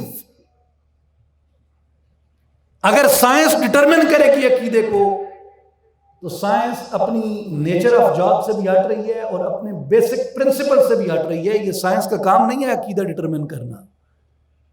اور آج کل میٹرک کر لی، ایف اے کر لی، ایف ایس سی کر لی، سائنس پڑھ لی. وہ اکبر الہ آبادی نے کہا تھا ہم ایسی کل کتابیں قابل ضبطی سمجھتے ہیں، ہم ایسی کل کتابیں قابل ضبطی سمجھتے ہیں کہ جن کو پڑھ کے بچے باپ کو خبطی سمجھتے ہیں. نہیں جی، آپ کہتے ہیں جی میں نئی نسل کا بندہ ہوں اور میں تو یہ نہیں سنتا اور نہیں مانتا. بھائی کیا نئی نسل والوں کے لیے کوئی نئی کتاب اترے گی؟ اصول تو وہی ہے، اصول تو وہی ہے. آپ اگر وہ انگریزی میں ایک فریز استعمال ہوتی ہے ری انوینٹنگ دا ویل. پہیہ ایجاد ہو چکا، اسے بارے دیگر ایجاد کریں گے. اصول وضع کیے جا چکے. آپ کی عقل ان ائمہ اصول کو نہیں پہنچتی. نہ آج کے لوگوں کا تقوی وہاں پہنچتا ہے، نہ ان کا درک وہاں پہنچتا ہے، نہ ان کا اخلاص وہاں پہنچتا ہے، نہ ان کی محنت وہاں پہنچتی ہے. یہ دعوے کرتے ہیں یہاں پہ بڑے بڑے انسائکلوپیڈیا ہونے کا. ان کی محنتیں دیکھیں جنہوں نے یہ اصول وضع کیے تھے. ان کی دیانت پہ، ان کی صداقت پہ، ان کے اخلاص پہ، ان کی محنت پہ، ان کی گرد کو بھی آج کے لوگ نہیں پہنچ سکتے. اس لیے بڑے بڑے ذہین لوگ اٹھے جنہوں نے ٹریڈیشن سے ٹکراؤ لیا، روایت سے ٹکراؤ لیا. روایت اپنی حفاظت خود کر رہی ہے. آج تک علماء روایت کی حفاظت نہیں کر پائے. روایت خود اپنی حفاظت کر رہی ہے. اس کی وجہ کیا ہے؟ اس کی وجہ یہ نہیں ہے کہ روایت کسی اور مخلوق نے بنائی تھی. روایت بھی ہمارے جیسے انسان تھے وہ جنہوں نے بنائی تھی، مگر اپنے عقل سلیم میں، اپنے قلب مخلص میں وہ ہم سے بہت اعلیٰ و افضل تھے. بڑے بڑے ذہین سر سید جیسے لوگ اٹھے. اب میں ان کے بعد اور معاصر بہت لوگ ہیں جن کا نام لے سکتا ہوں جو روایت کے برخلاف کھڑے ہیں. ان کے اپنی زندگیوں میں ان کے اپنے بنائے ہوئے اصول ریزہ ریزہ ہو رہے ہیں. آج ایک بات کہتے ہیں، کل دوسری بات کہتے ہیں. کسی نے کہا جی وہ فلاں صاحب کی کتاب پڑھی ہے؟ انہوں نے کہا نہیں جی ابھی تو نہیں پڑھی، 5 سال بعد اس کا رجوع شدہ ایڈیشن آ جائے گا تو پھر پڑھوں گا. آج ایک بات کی، کل رجوع کر لیا، پرسوں دوسری بات کی. تو روایت سے آپ جو روایت استوار ہو چکی ہے، یہ نہیں کہ اس سے مقابل کوئی بات نہیں کی جا سکتی یا اس پہ کوئی حجت قائم نہیں کی جا سکتی ہے، بحث کی جا سکتی ہے، لیکن اس کے لیے اتنا علم چاہیے، اتنا درک چاہیے، اتنا اخلاص چاہیے جو آج مفقود ہے. اور یہ وہ اصول ہیں جو ائمہ کرام نے صدیوں اس پہ محنتیں کی، مشقتیں کی، اسفار کیے، مشاہدات کیے، اور پھر ان اصولوں کو وضع کیا. ان اصولوں میں انہوں نے کرامات کی مثالیں بیان کی کہ کرامت کی قسمیں کتنی ہیں. کرامت کی قسمیں کتنی ہیں؟ کرامت کی پہلی قسم امام عمر النصفی کے بقول، جو عقیدہ کے ہمارے سب سے بڑے امام ہیں، جن کا ٹیکسٹ پڑھ کے، جن کا بنیادی رسالہ پڑھ کے مدرسے میں مولوی عقیدہ سیکھتا ہے. یعنی جس نے عقیدہ نصفیہ نہیں پڑھا وہ مولوی نہیں ہے. حافظ ہوگا، قاری ہوگا، وہ 12 تقریریں، نورانی تقریریں، عرفانی تقریریں پڑھ کے تقریر شقریر جاڑ لیتا ہوگا، عالم نہیں ہے. عالم وہ ہے جس نے عقیدہ و اصول پڑھا ہے. تو یہ امام نصفی بنیادی عقیدے کا ٹیکسٹ ہے ان کا رسالہ. امام نصفی رحمۃ اللہ علیہ عقیدے کی اقسام، کرامت کی اقسام بیان کرتے ہیں. پہلی قسم سنیں، پھر اس پہ واقعہ بھی سنیں، آپ خوش ہوں گے. من قطع المسافت البعیدۃ فی المدت القلیلہ. کرامت کی پہلی قسم، قلیل مدت میں لمبا فاصلہ طے کر لینا. قلیل مدت میں لمبا فاصلہ طے کر لینا.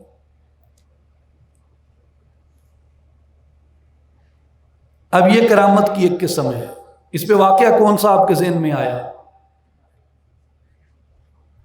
اس پہ واقعہ امام تفتزانی اس کی شرح میں فرماتے ہیں کہ اتیانی صاحبی سلیمانہ وہو آصف بن برقیہ علی الاشہری بعرش بلقیس قبل ارتداد الطرف مع بعد المسافہ. فرماتے ہیں اس پہ پہلا واقعہ جو حجت ہے وہ قرآن مجید میں جو حضرت آصف بن برقیہ کا واقعہ ہے. مدت کتنی لگی؟ کتنی مدت لگی؟ پلک جھپکنے میں. پلک جھپکی، مسافت طے کر کے، وزن اٹھا کے، عرش لا کے، وہ عرش یعنی اس کا تخت لا کے سلیمان علیہ السلام کے پاس رکھ دیا. اس لیے کرامت کی پہلی قسم کیا ہے؟ فرمایا کہ قلیل مدت میں طویل مسافت طے کر لینا. یہ کرامات اولیاء میں سے ہے جس کی تصدیق اللہ کی کتاب کرتی ہے، لہذا اس کا انکار نہیں کیا جا سکتا. اس واقعے پہ تفصیلی بات ہو چکی، آگے آئیں. کرامت کی دوسری قسم کون سی ہے؟ کرامت کی دوسری قسم کون سی ہے؟ اب میرے جو ساتھی عرصے دراز سے ناچیز سے واقفیت رکھتے ہیں تھوڑی بہت، مجھے پتہ ہے وہ سارے حیران بھی بیٹھے ہوں گے، ان میں کچھ پریشان بیٹھے ہوں گے اور ان میں کچھ پشیمان بیٹھے ہوں گے کہ بھائی یہاں تو ہمیشہ بات ہوتی تھی استقامت کی کہ کرامت کوئی چیز نہیں، مقامت کوئی چیز نہیں، استقامت اصل چیز ہے. ایسا ہی ہے نا؟ یہ اصول اپنی جگہ قائم ہے کہ استقامت اصل ہے، استقامت اصل ہے، مگر اس کا یہ مطلب نہیں کہ کرامت کا ابطال کیا جائے اور جو حال یہ واویلا شروع کر دیں کہ کرامت کچھ نہیں، کرامت کچھ نہیں، کرامت کچھ نہیں، اور تسخیر اڑائی جائے اکابر اولیاء اللہ کی جن کی ولایت پہ، جن کی کرامت پہ پوری امت کا اجماع ہے، یعنی بشمول سیدنا حضرت امام ابن تیمیہ رحمۃ اللہ تعالی علیہ کے. ان کے بارے میں لوگ آج کل اس جہالت کا شکار ہے، مذاق اڑانا، تمسخر اڑانا، اسے لائٹ لینا. تو یہ دین کے اصول میں ہیں یہ باتیں. تو یہ درست ہے کہ اصلاحی جماعت کبھی کرامت کی تبلیغ نہیں کرتی، یہ استقامت کی تبلیغ کرتی ہے. ہمارے مرشد کریم نے ہماری تربیت استقامت کے منہج پہ کی ہے، کرامت کے منہج پہ نہیں کی. ہم اپنے شیخ کے ارادت مند اور اپنے شیخ کے مطیع اور اپنے شیخ کے محب اس کی استقامت کی وجہ سے ہیں، کرامت کی وجہ سے نہیں ہے. لیکن اس کا یہ مطلب نہیں ہے کہ اس سے کبھی کرامت سرزد نہیں ہوئی. کرامات ہوتی ہے سرزد، مگر ہم اسے عوامی حجت کے لیے پیش نہیں کرتے. عوام کی حجت کے لیے استقامت ہے. محفوظ ترین راستہ کرامت نہیں، محفوظ ترین راستہ استقامت ہے، مگر اس کے باوجود بھی کرامت اپنی جگہ اپنی ایک حقیقت رکھتی ہے.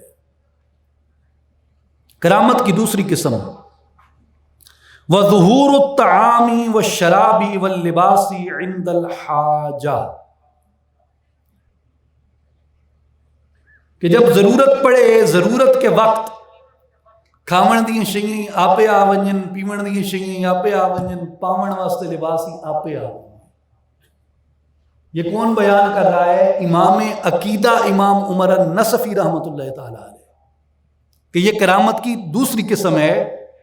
وَظُهُورُ یعنی ظاہر ہونا، الطعام کھانے کا، والشرابی پینے کا، واللباسی لباس کا، عند الحاجتہ جس وقت ضرورت پڑے. ظاہر ہونا کھانے پینے اور لباس کا ضرورت کے وقت. اب اس پہ امام سعد الدین تفتزانی اس کی شرح میں کہتے ہیں کما فی حق مریم، جیسا کہ قرآن مجید میں حضرت مریم سلام اللہ علیہ کا واقعہ بیان ہوا. انہیں گل ہو رہی سمجھ لو میرے دوستو اور بھائیو، حضرت بی بی مریم نبی یا ولی؟ ولی کیونکہ عورتیں کوئی نبی نہیں آیا، لہذا بی بی مریم پاک اللہ دی نیک بندی تے اللہ دی ولیین نبیہ نہیں ہیں، لہذا کرامت جڑی حضرت بی بی مریم پاک دی بیان ہوئی ہے وہ نبی دے معجزے دے طور تے بیان نہیں ہوئی، وہ ولیہ دی کرامت دے طور تے بیان ہوئی ہے۔ گل سمجھ آئی؟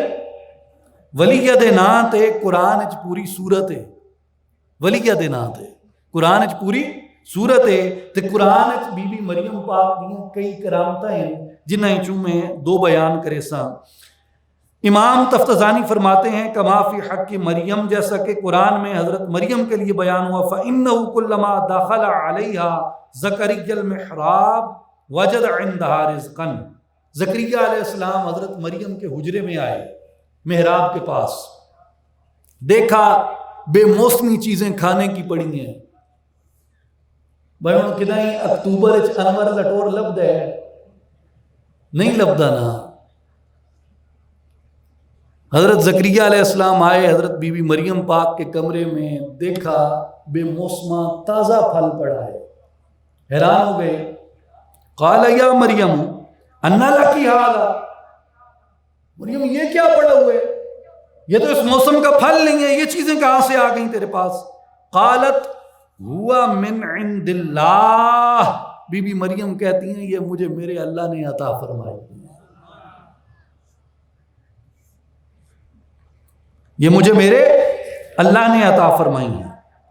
آگے سنیں دوسری کرامت حضرت مریم کی۔ یہ کرامت جو حضرت مریم کی قرآن مجید نے بیان فرمائی ہے، یہ آل عمران آیت نمبر 37۔ آگے سنیں سورہ مریم آیت نمبر 25۔ ویسے پوری اس سورہ مریم پہ اگر کبھی مالک زندگی اور موقع عطا فرمائے تو سورہ مریم میں حضرت مریم سلام اللہ علیہ کی کرامات کا بعض علماء نے شمار کیا۔ ملک کا کلام کرنا بھی ایک کرامت ہے، یعنی فرشتے نے آ کے کلام کیا حضرت مریم سلام اللہ علیہ سے، یہ بھی حضرت مریم کی کرامات میں داخل ہے۔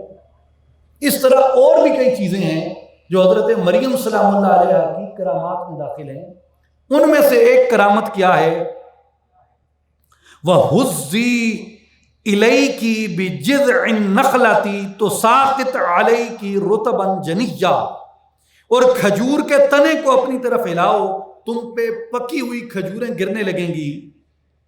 حضرت مریم نے کھجور کے تنے کو اپنی طرف کھینچا، اب کھجور اونچی ہوتی ہے، وہ نیچے بیٹھی ہیں، تنے کو کھینچا، اب کمزور نحیف عورت ہے، درد ذہن میں مبتلا ہے، بچہ پیدا کیا ہے یا پیدا کر رہی ہیں، ہاتھ میں سکت نہیں ہے، جسم میں طاقت نہیں ہے، اور جسم نحیف ہو گیا، نحافت کی وجہ سے خوراک طلب کی تو کہا کھجور کے تنے کو ہلاؤ۔ اب ایک نحیف عورت درد ذہن میں مبتلا وہ کھجور کے تنے کو ہلاتی ہے تو اس کے ڈے کھلا لیا اسے۔ بھئی ایک انسانی طبع سے اگر اسے سمجھنے، نیچر سے اسے سمجھیں تو نحافت ہے، کمزوری ہے، ضعف ہے، بیماری ہے، درد ہے، قوت نہیں ہے، مگر ہاتھ رکھا تنے پہ تو کیا ہوا، پکی ہوئی کھجوریں حضرت مریم پہ گرنے لگی۔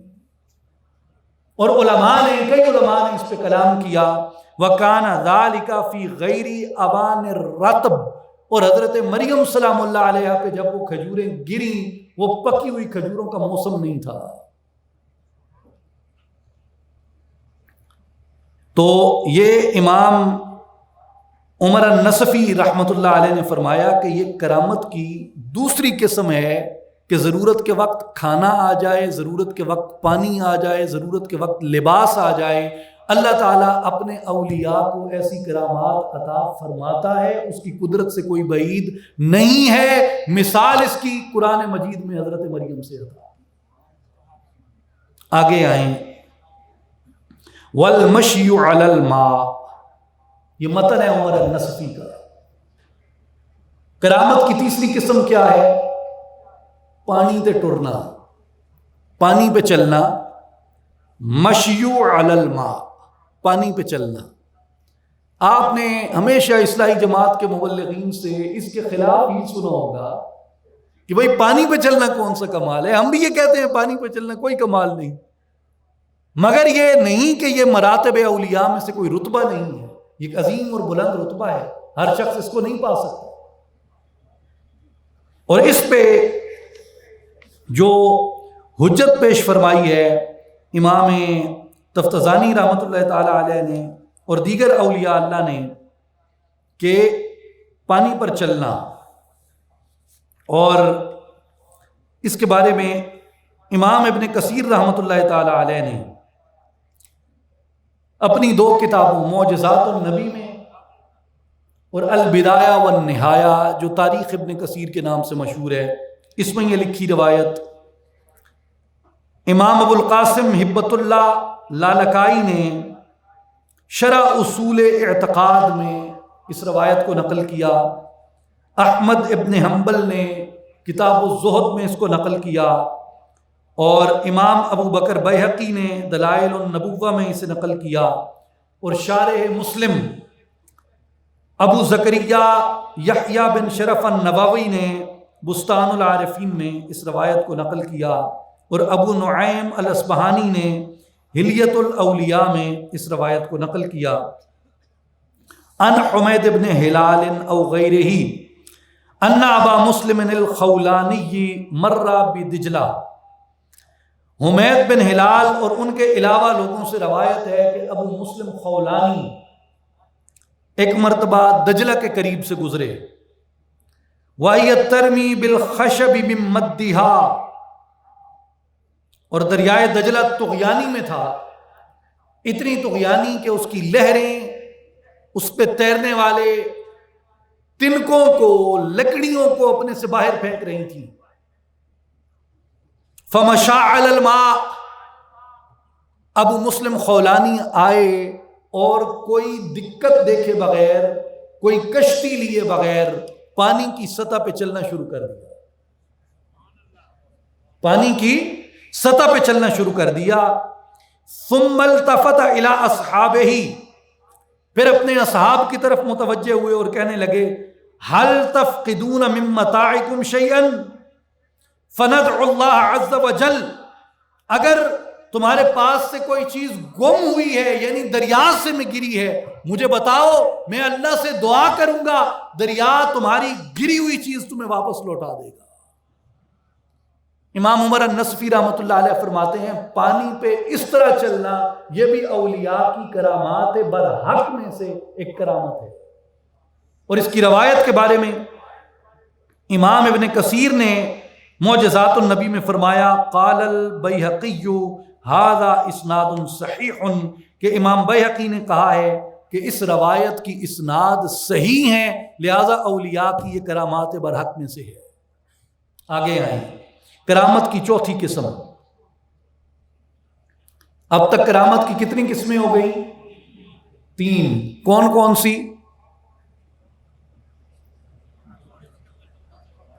جی بولیاں میں آپ نہیں پئی ہیں۔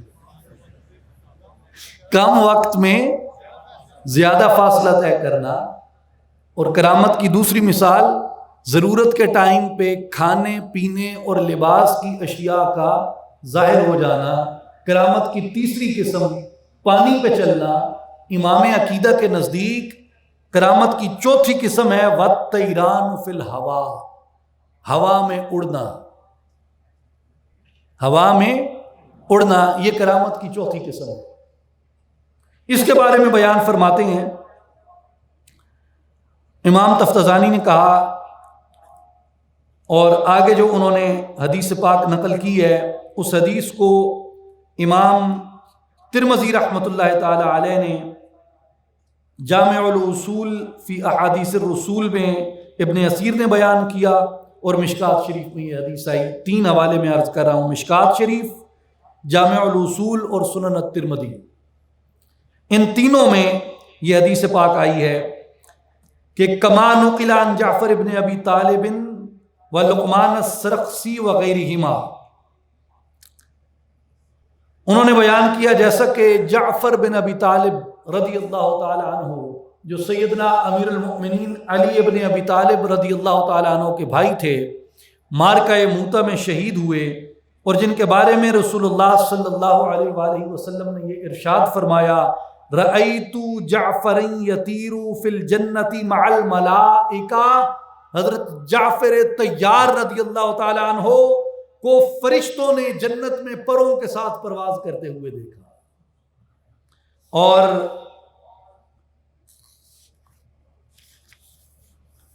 صحیح بخاری کتاب المناقب میں عبداللہ ابن عمر رضی اللہ تعالیٰ عنہ ان کی روایت ہے کہ وہ حضرت امام جعفر کے صاحبزادے حضرت عبداللہ ابن جعفر رضی اللہ تعالیٰ عنہ کو جب دیکھتے، یعنی جو حضرت جعفر ابن طیار کے بیٹے تھے عبداللہ بن جعفر، ان کے بارے میں فرماتے ہیں کہ وہ جب بھی عبداللہ بن جعفر کو دیکھتے تو عبداللہ بن جعفر کو فرماتے السلام علیکہ یا ابن ذی الجناحین، اے دو پروں والے بزرگ کے بیٹے، اے دو پروں والے بزرگ کے بیٹے۔ تو اس سے امام تفتزانی نے اس کرامت کے اوپر یہ حجت قائم کی کہ اگر اولیاء پرواز کرتے ہیں ہوا کے اندر تو یہ حدیث صحیح سے ثابت ہے اللہ تعالیٰ اپنے اولیاء کی ارواح کو یہ قدرت عطا کرتا ہے، وہ چاہے تو جنت میں پرواز کریں چاہے تو دنیا میں پرواز کریں۔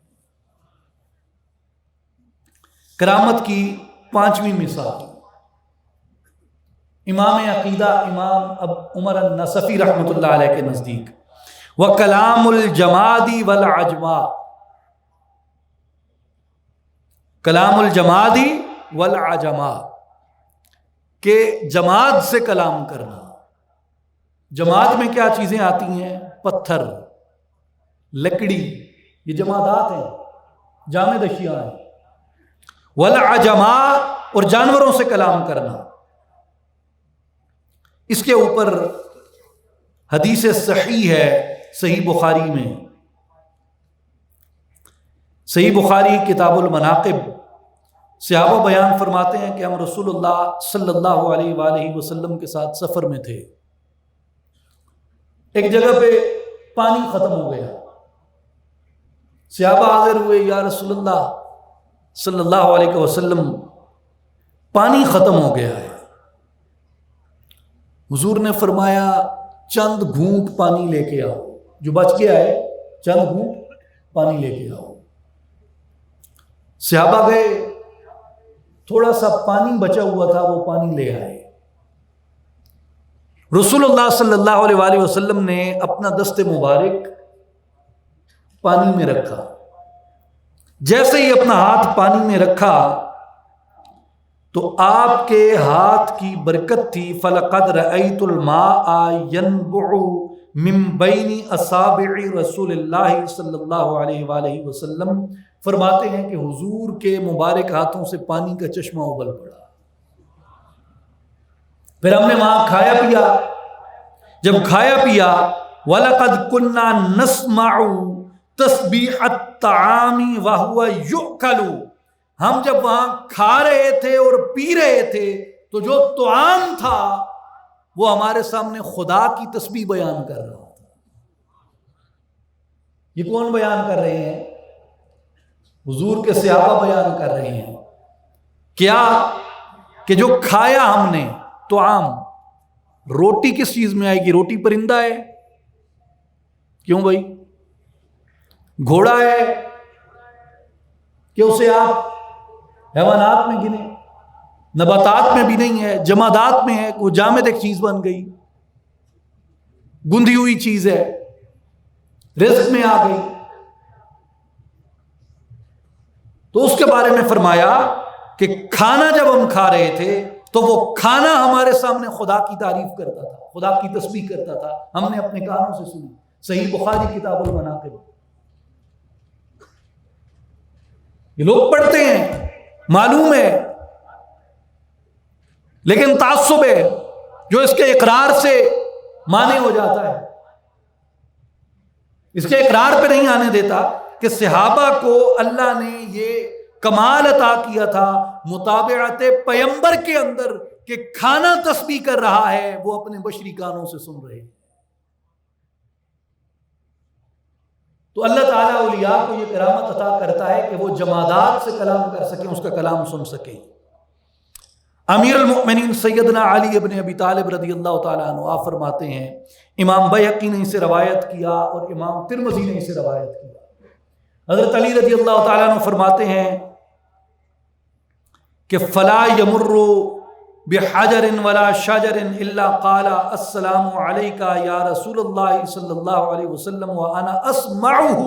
حضرت علی فرماتے ہیں ہم مکہ میں رسول اللہ صلی اللہ علیہ وسلم کے ساتھ سیر کے لیے گئے اور حضور علیہ السلام مکہ کے جس پتھر کے پاس سے گزرتے، جس درخت کے پاس سے گزرتے، وہ پتھر حضور کو دیکھ کے کہتا، وہ درخت حضور کو دیکھ کے کہتا السلام علیکہ یا رسول اللہ وانا اسمعہ، اور میں پتھر کا اور درخت کا کلام سن رہا ہوں۔ اس میں بڑے نکتے ہیں۔ پہلا نکتہ تو اس سے یہ ثابت ہوا کہ میرے بھائی حضور علیہ السلام کو صیغہ ندا کے ساتھ سلام کرنا پتھر بھی کرتے ہیں، جمادات بھی کرتے ہیں، پتھر بھی کرتے ہیں جمادات، اور درخت بھی کرتے ہیں نباتات۔ تو جب درخت نباتات کہتے ہیں السلام علیکہ یا رسول اللہ، جمادات کہتے ہیں السلام علیکہ یا رسول اللہ، تو اگر آپ درجے میں دیکھیں، درجے میں انسان سب سے افضل ہے، باقی مخلوقات اس کے بعد آتی ہیں، اور حیوانات کا درجہ آتا ہے، حیوانات کے بعد نباتات کا درجہ آتا ہے، نباتات کے بعد جمادات کا درجہ آتا ہے۔ یعنی اگر درجے میں دیکھیں انسان افضل ترین اشیاء میں آ جاتا ہے، جامد چیزیں کم ترین درجے کے اندر آ جاتی ہیں۔ جب کم ترین درجے کی اشیاء بھی رسول اللہ کو صیغہ ندا سے سلام کرتی ہیں، السلام علیکہ یا رسول اللہ، ارے تو مومن ہے، تو انسان ہے، تو اشرف المخلوق ہے، تو بھی حضور کی محبت میں پکار اٹھا کر السلام علیکہ یا رسول اللہ، خدا نے تجھے درختوں سے افضل پیدا کیا۔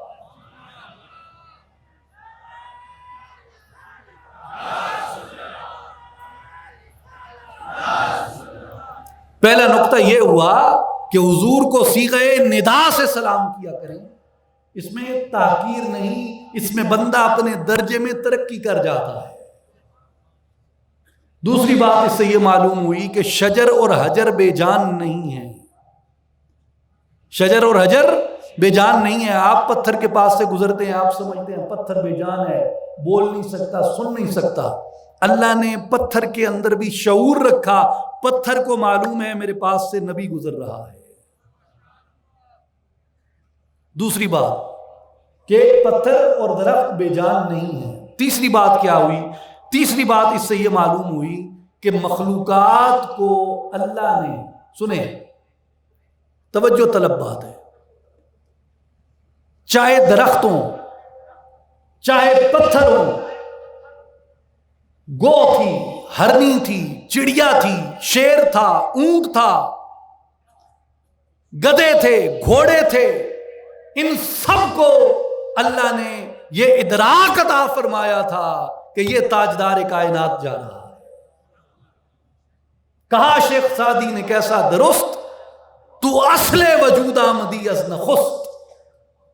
رسول اللہ صلی اللہ علیہ وسلم کی حقیقت کا، حضور علیہ السلام کے مقام و مرتبے کا ادراک اللہ نے کل مخلوقات کو عطا کیا۔ مخلوق حضور کو جانتی تھی، یعنی درخت جانتے تھے رسول اللہ کو، پتھر جانتے تھے رسول اللہ کو، ہائے نہیں جان سکے تو انسان نہیں جان سکے۔ پتھر شعور رکھتے ہیں، درخت شعور رکھتے ہیں۔ گو آ گئی، بدو نے لا کے گو چھوڑی، اس نے کہا کہ یہ تیری گواہی دے دے میں تجھے نبی مان لوں گی۔ حضور نے گو کی طرف توجہ کی، گو نے کہا یہ اللہ کا نبی ہے۔ حدیث الدب مشہور حدیث ہے۔ خیبر میں جب غزوہ خیبر ہوا، رسول اللہ صلی اللہ علیہ وسلم نے خیبر فتح فرمایا، ایک گدھے نے رسول اللہ سے کلام کیا۔ امام ابن کثیر نے معجزات النبی میں بیان کیا ہے، گدھے نے رسول اللہ سے کلام کیا۔ اس نے کہا یا رسول اللہ عرض ہے، فرمایا بتاؤ۔ کہتا ہے یا رسول اللہ میری نسل میں میرے اجداد میں 70 گدھے ایسے گزرے ہیں جن پہ مختلف انبیاء نے سواری کی. میری نسل میں 70 گدھے ایسے گزرے جن پہ کسی نہ کسی نبی نے سواری کی. اور یا رسول اللہ میں اپنی ان اجداد کی نسل میں آخری ہوں، میرے بعد میری اولاد نہیں ہے. اور یا رسول اللہ آپ کے بعد کوئی نبی نہیں ہے، آپ مجھے اپنی غلامی میں قبول کر لیں، مجھ پہ سواری فرمایا کریں، مجھ پہ سواری فرمایا کریں. اب گدھے کو بھی شعور ہے کہ یہ خاتم النبیین ہے. کیسے آج لوگ پیدا ہو گئے. ختم نبوت ایسی چیز تھی حضور کی کہ جانوروں کو، جسے آپ حقیر کہتے ہیں، نجس کہتے ہیں، نہ جانے کیا کیا، اس گدھے کو بھی ادراک ہے کہ یہ خاتم النبیین ہے. مخلوقات حضور کو جانتی تھی.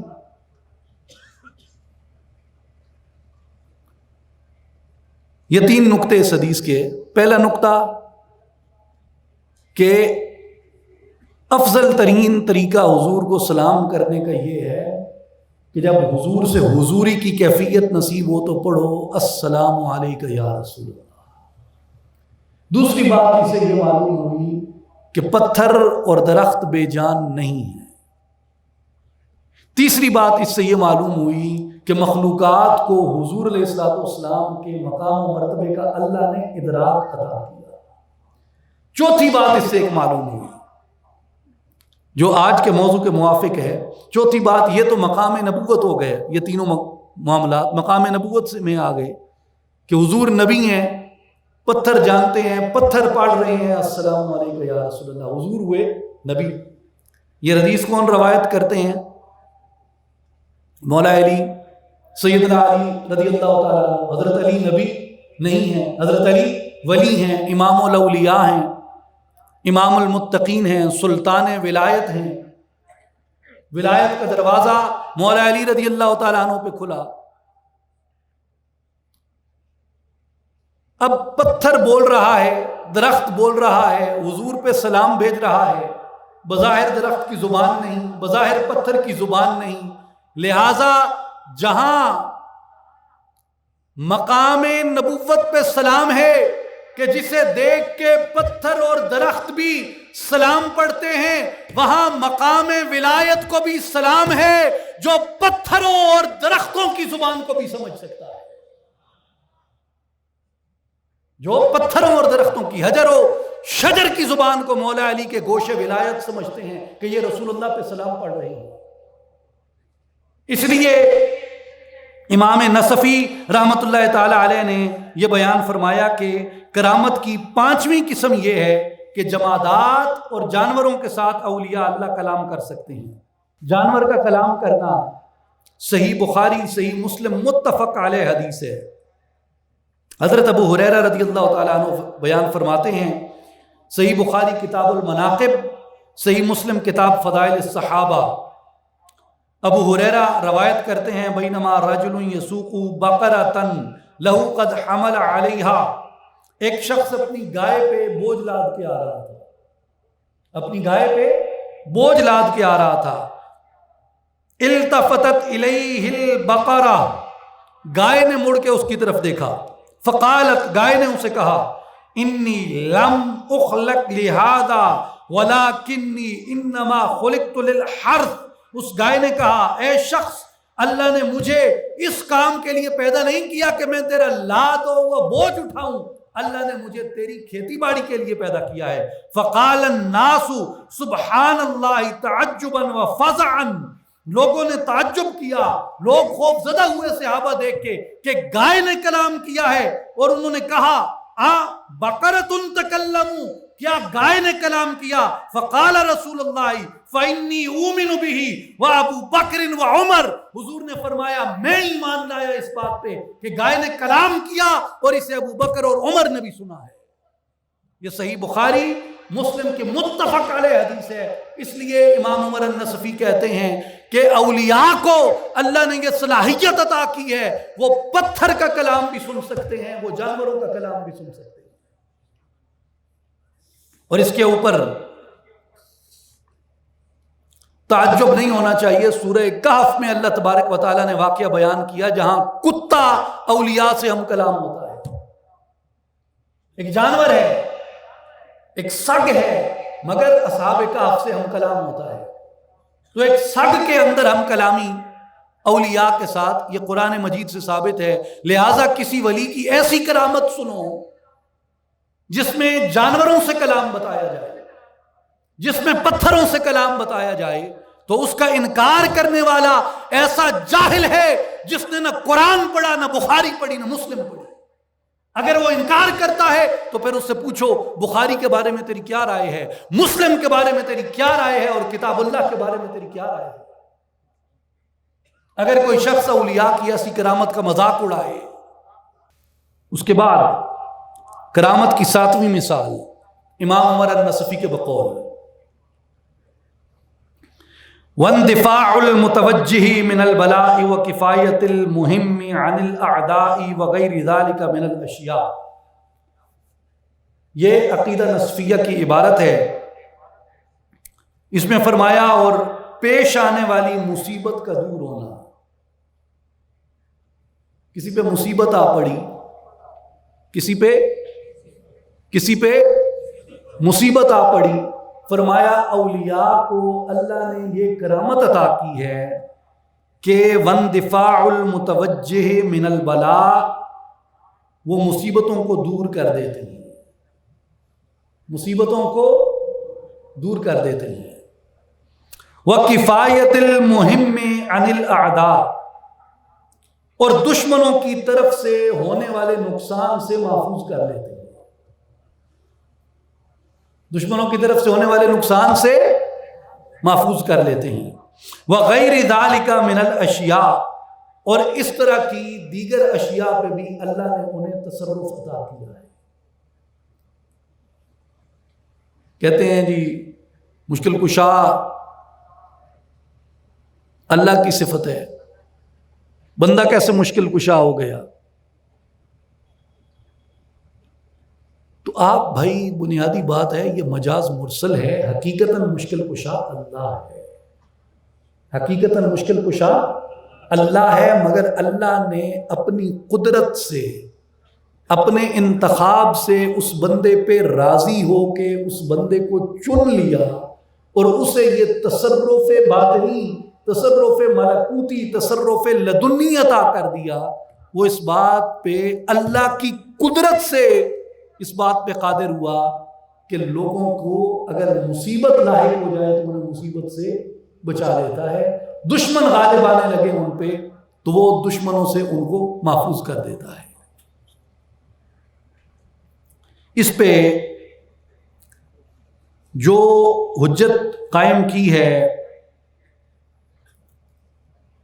امام سعد الدین تفتزانی رحمۃ اللہ علیہ نے، وہ حدیث عمر ہے جو حضرت ساریہ کا واقعہ ہے نہامند کا، جسے امام بیہقی نے الاعتقاد میں، امام ابو نعیم الاصبہانی نے دلائل النبوہ میں، امام ابن حجر عسقلانی رحمۃ اللہ علیہ نے الاصابہ فی تمییز الصحابہ میں اسے بیان کیا، اور صاحب مشکات نے اسے مشکات شریف میں روایت کیا۔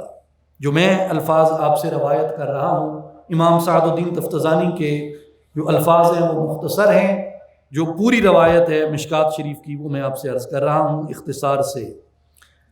حضرت عمر رضی اللہ تعالیٰ عنہ مدینہ میں ممبر پہ خطبہ دے رہے تھے، خطبہ دیتے دیتے اچانک اونچا پکارا، یا ساری الجبل۔ مدینہ میں خطبہ دے رہے ہیں، ساریہ کہیں جنگ لڑ رہی ہیں، وہاں سے کہتے ہیں یا ساری الجبل، اے ساریہ پہاڑ کی اوٹ میں ہو جاؤ۔ کچھ دنوں بعد لشکر سے ایک قاصد آیا، اس نے آ کے کہا کہ امیر المومنین، ہمارا دشمن سے مقابلہ تھا، فہزمونا، دشمن نے ہمیں شکست دے دی. فَإِذَا بِصَائِحٍ يَصِيحُ، ایک پکارنے والے کی پکار ہم نے سنی، یا ساری الجبل، اے ساریہ پہاڑ کی اوٹ میں ہو جا. فَأَسْنَدْنَا ظُهُورَنَا إِلَى الْجَبَلِ، بس ہم نے اپنی پشتیں پہاڑ کی طرف کر لیں. فَهَزَمَهُ اللَّهُ تَعَالَى، اللہ تعالیٰ نے ہمارے لشکر کو استقامت دی، ہم پھر دوبارہ جمع ہوئے، ڈٹ گئے اور دشمن کو ہم نے شکست دی. اسے امام تفتزانی رحمۃ اللہ علیہ فرماتے ہیں کہ دو باتیں اس میں جمع ہوئیں، یہ اس کی تعویل میں مفہوم عرض کر رہا ہوں. پہلی بات یہ، وَاندِفَاعُ الْمُتَوَجِّهِ مِنَ الْبَلَاءِ، جب مصیبت آ جائے تو ولی مصیبت کو رفع کر سکتا ہے. اور دوسری بات یہ کہ اگر دشمن غالب آنے لگے تو اللہ نے اپنے ولی کو یہ طاقت عطا کی ہے کہ وہ آپ کو دشمن سے بھی محفوظ کر سکتا ہے. تو اس پہ کرامات اولیاء اللہ کی اور بھی بتائی جا سکتی ہیں، مگر میں نے مشکات المصابیح سے امام تفتزانی کی پیروی میں یہ حدیث پاک عرض کی، اس لیے کہ یہ بعد کے اولیاء کے لیے نہیں ہے کہ کسی سند سے اس کو روایت کیا، کسی ولی سے اسے روایت کیا گیا. اولیاء کے بھی ایسے واقعات بکثرت ہیں، مگر حضرت سیدنا عمر ابن خطاب رضی اللہ تعالی عنہ نے جس وقت لشکر اسلام مشکل میں تھا، آپ نے انہیں اس مصیبت سے بھی بچایا اور آپ نے انہیں اس دشمن سے بھی بچایا. لہٰذا امام عمر النصفی رحمۃ اللہ علیہ فرماتے ہیں کہ اگر کوئی اولیاء کی ایسی کرامت بیان کرے جس میں انہوں نے کسی کی مصیبت رفع کی ہو، اسے انکار نہ کرو. کیوں؟ اللہ نے اپنے اولیاء کو، اپنے بندوں کو ایسے تصرف عطا کیے ہیں کہ وہ لوگوں کو مشکلات سے بچا سکتے ہیں. اور دوسری بات کہ اگر کوئی یہ کہے کہ کسی ولی نے کسی دشمن سے کسی بندے کو بچا لیا، محفوظ کر دیا، مامون کر دیا، تو اس کا بھی انکار نہ کرو، اس لیے کہ اللہ نے اپنے بندوں کو یہ تصرف عطا کیے ہیں کہ وہ دشمنوں کی فتح کو دشمن کی شکست میں بدل دیں. اپنی دعا کے ذریعے بھی وہ یہ کر سکتے ہیں اور خدا کے عطا کیے ہوئے تصرف کے ذریعے بھی وہ یہ کر سکتے ہیں. اس کے بعد اس کی ایک مثال وہ یہ دیتے ہیں جسے حضرت سیدنا عمر رضی اللہ تعالی عنہ کی دریائے نیل کو لکھے گئے خط سے علماء مثال دیتے ہیں. ایک بلا آ پڑی، قحط ایک بلا ہے.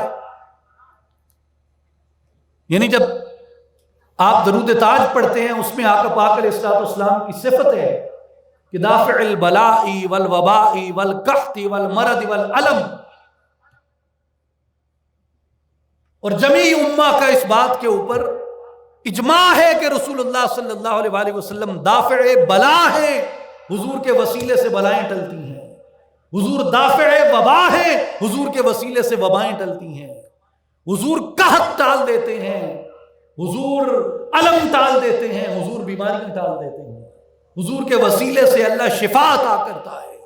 عمر النصفی کہتے ہیں لوگوں یاد رکھو، اللہ تعالیٰ نے اپنے محبوب علیہ السلام کی امت کے اولیاء کو بھی یہ تصرف عطا کیا کہ وہ بلائیں ٹال دیتے ہیں، وہ وبائیں ٹال دیتے ہیں، وہ قحط ٹال دیتے ہیں، وہ بلا ٹال دیتے ہیں، وہ بیماری ٹال دیتے ہیں.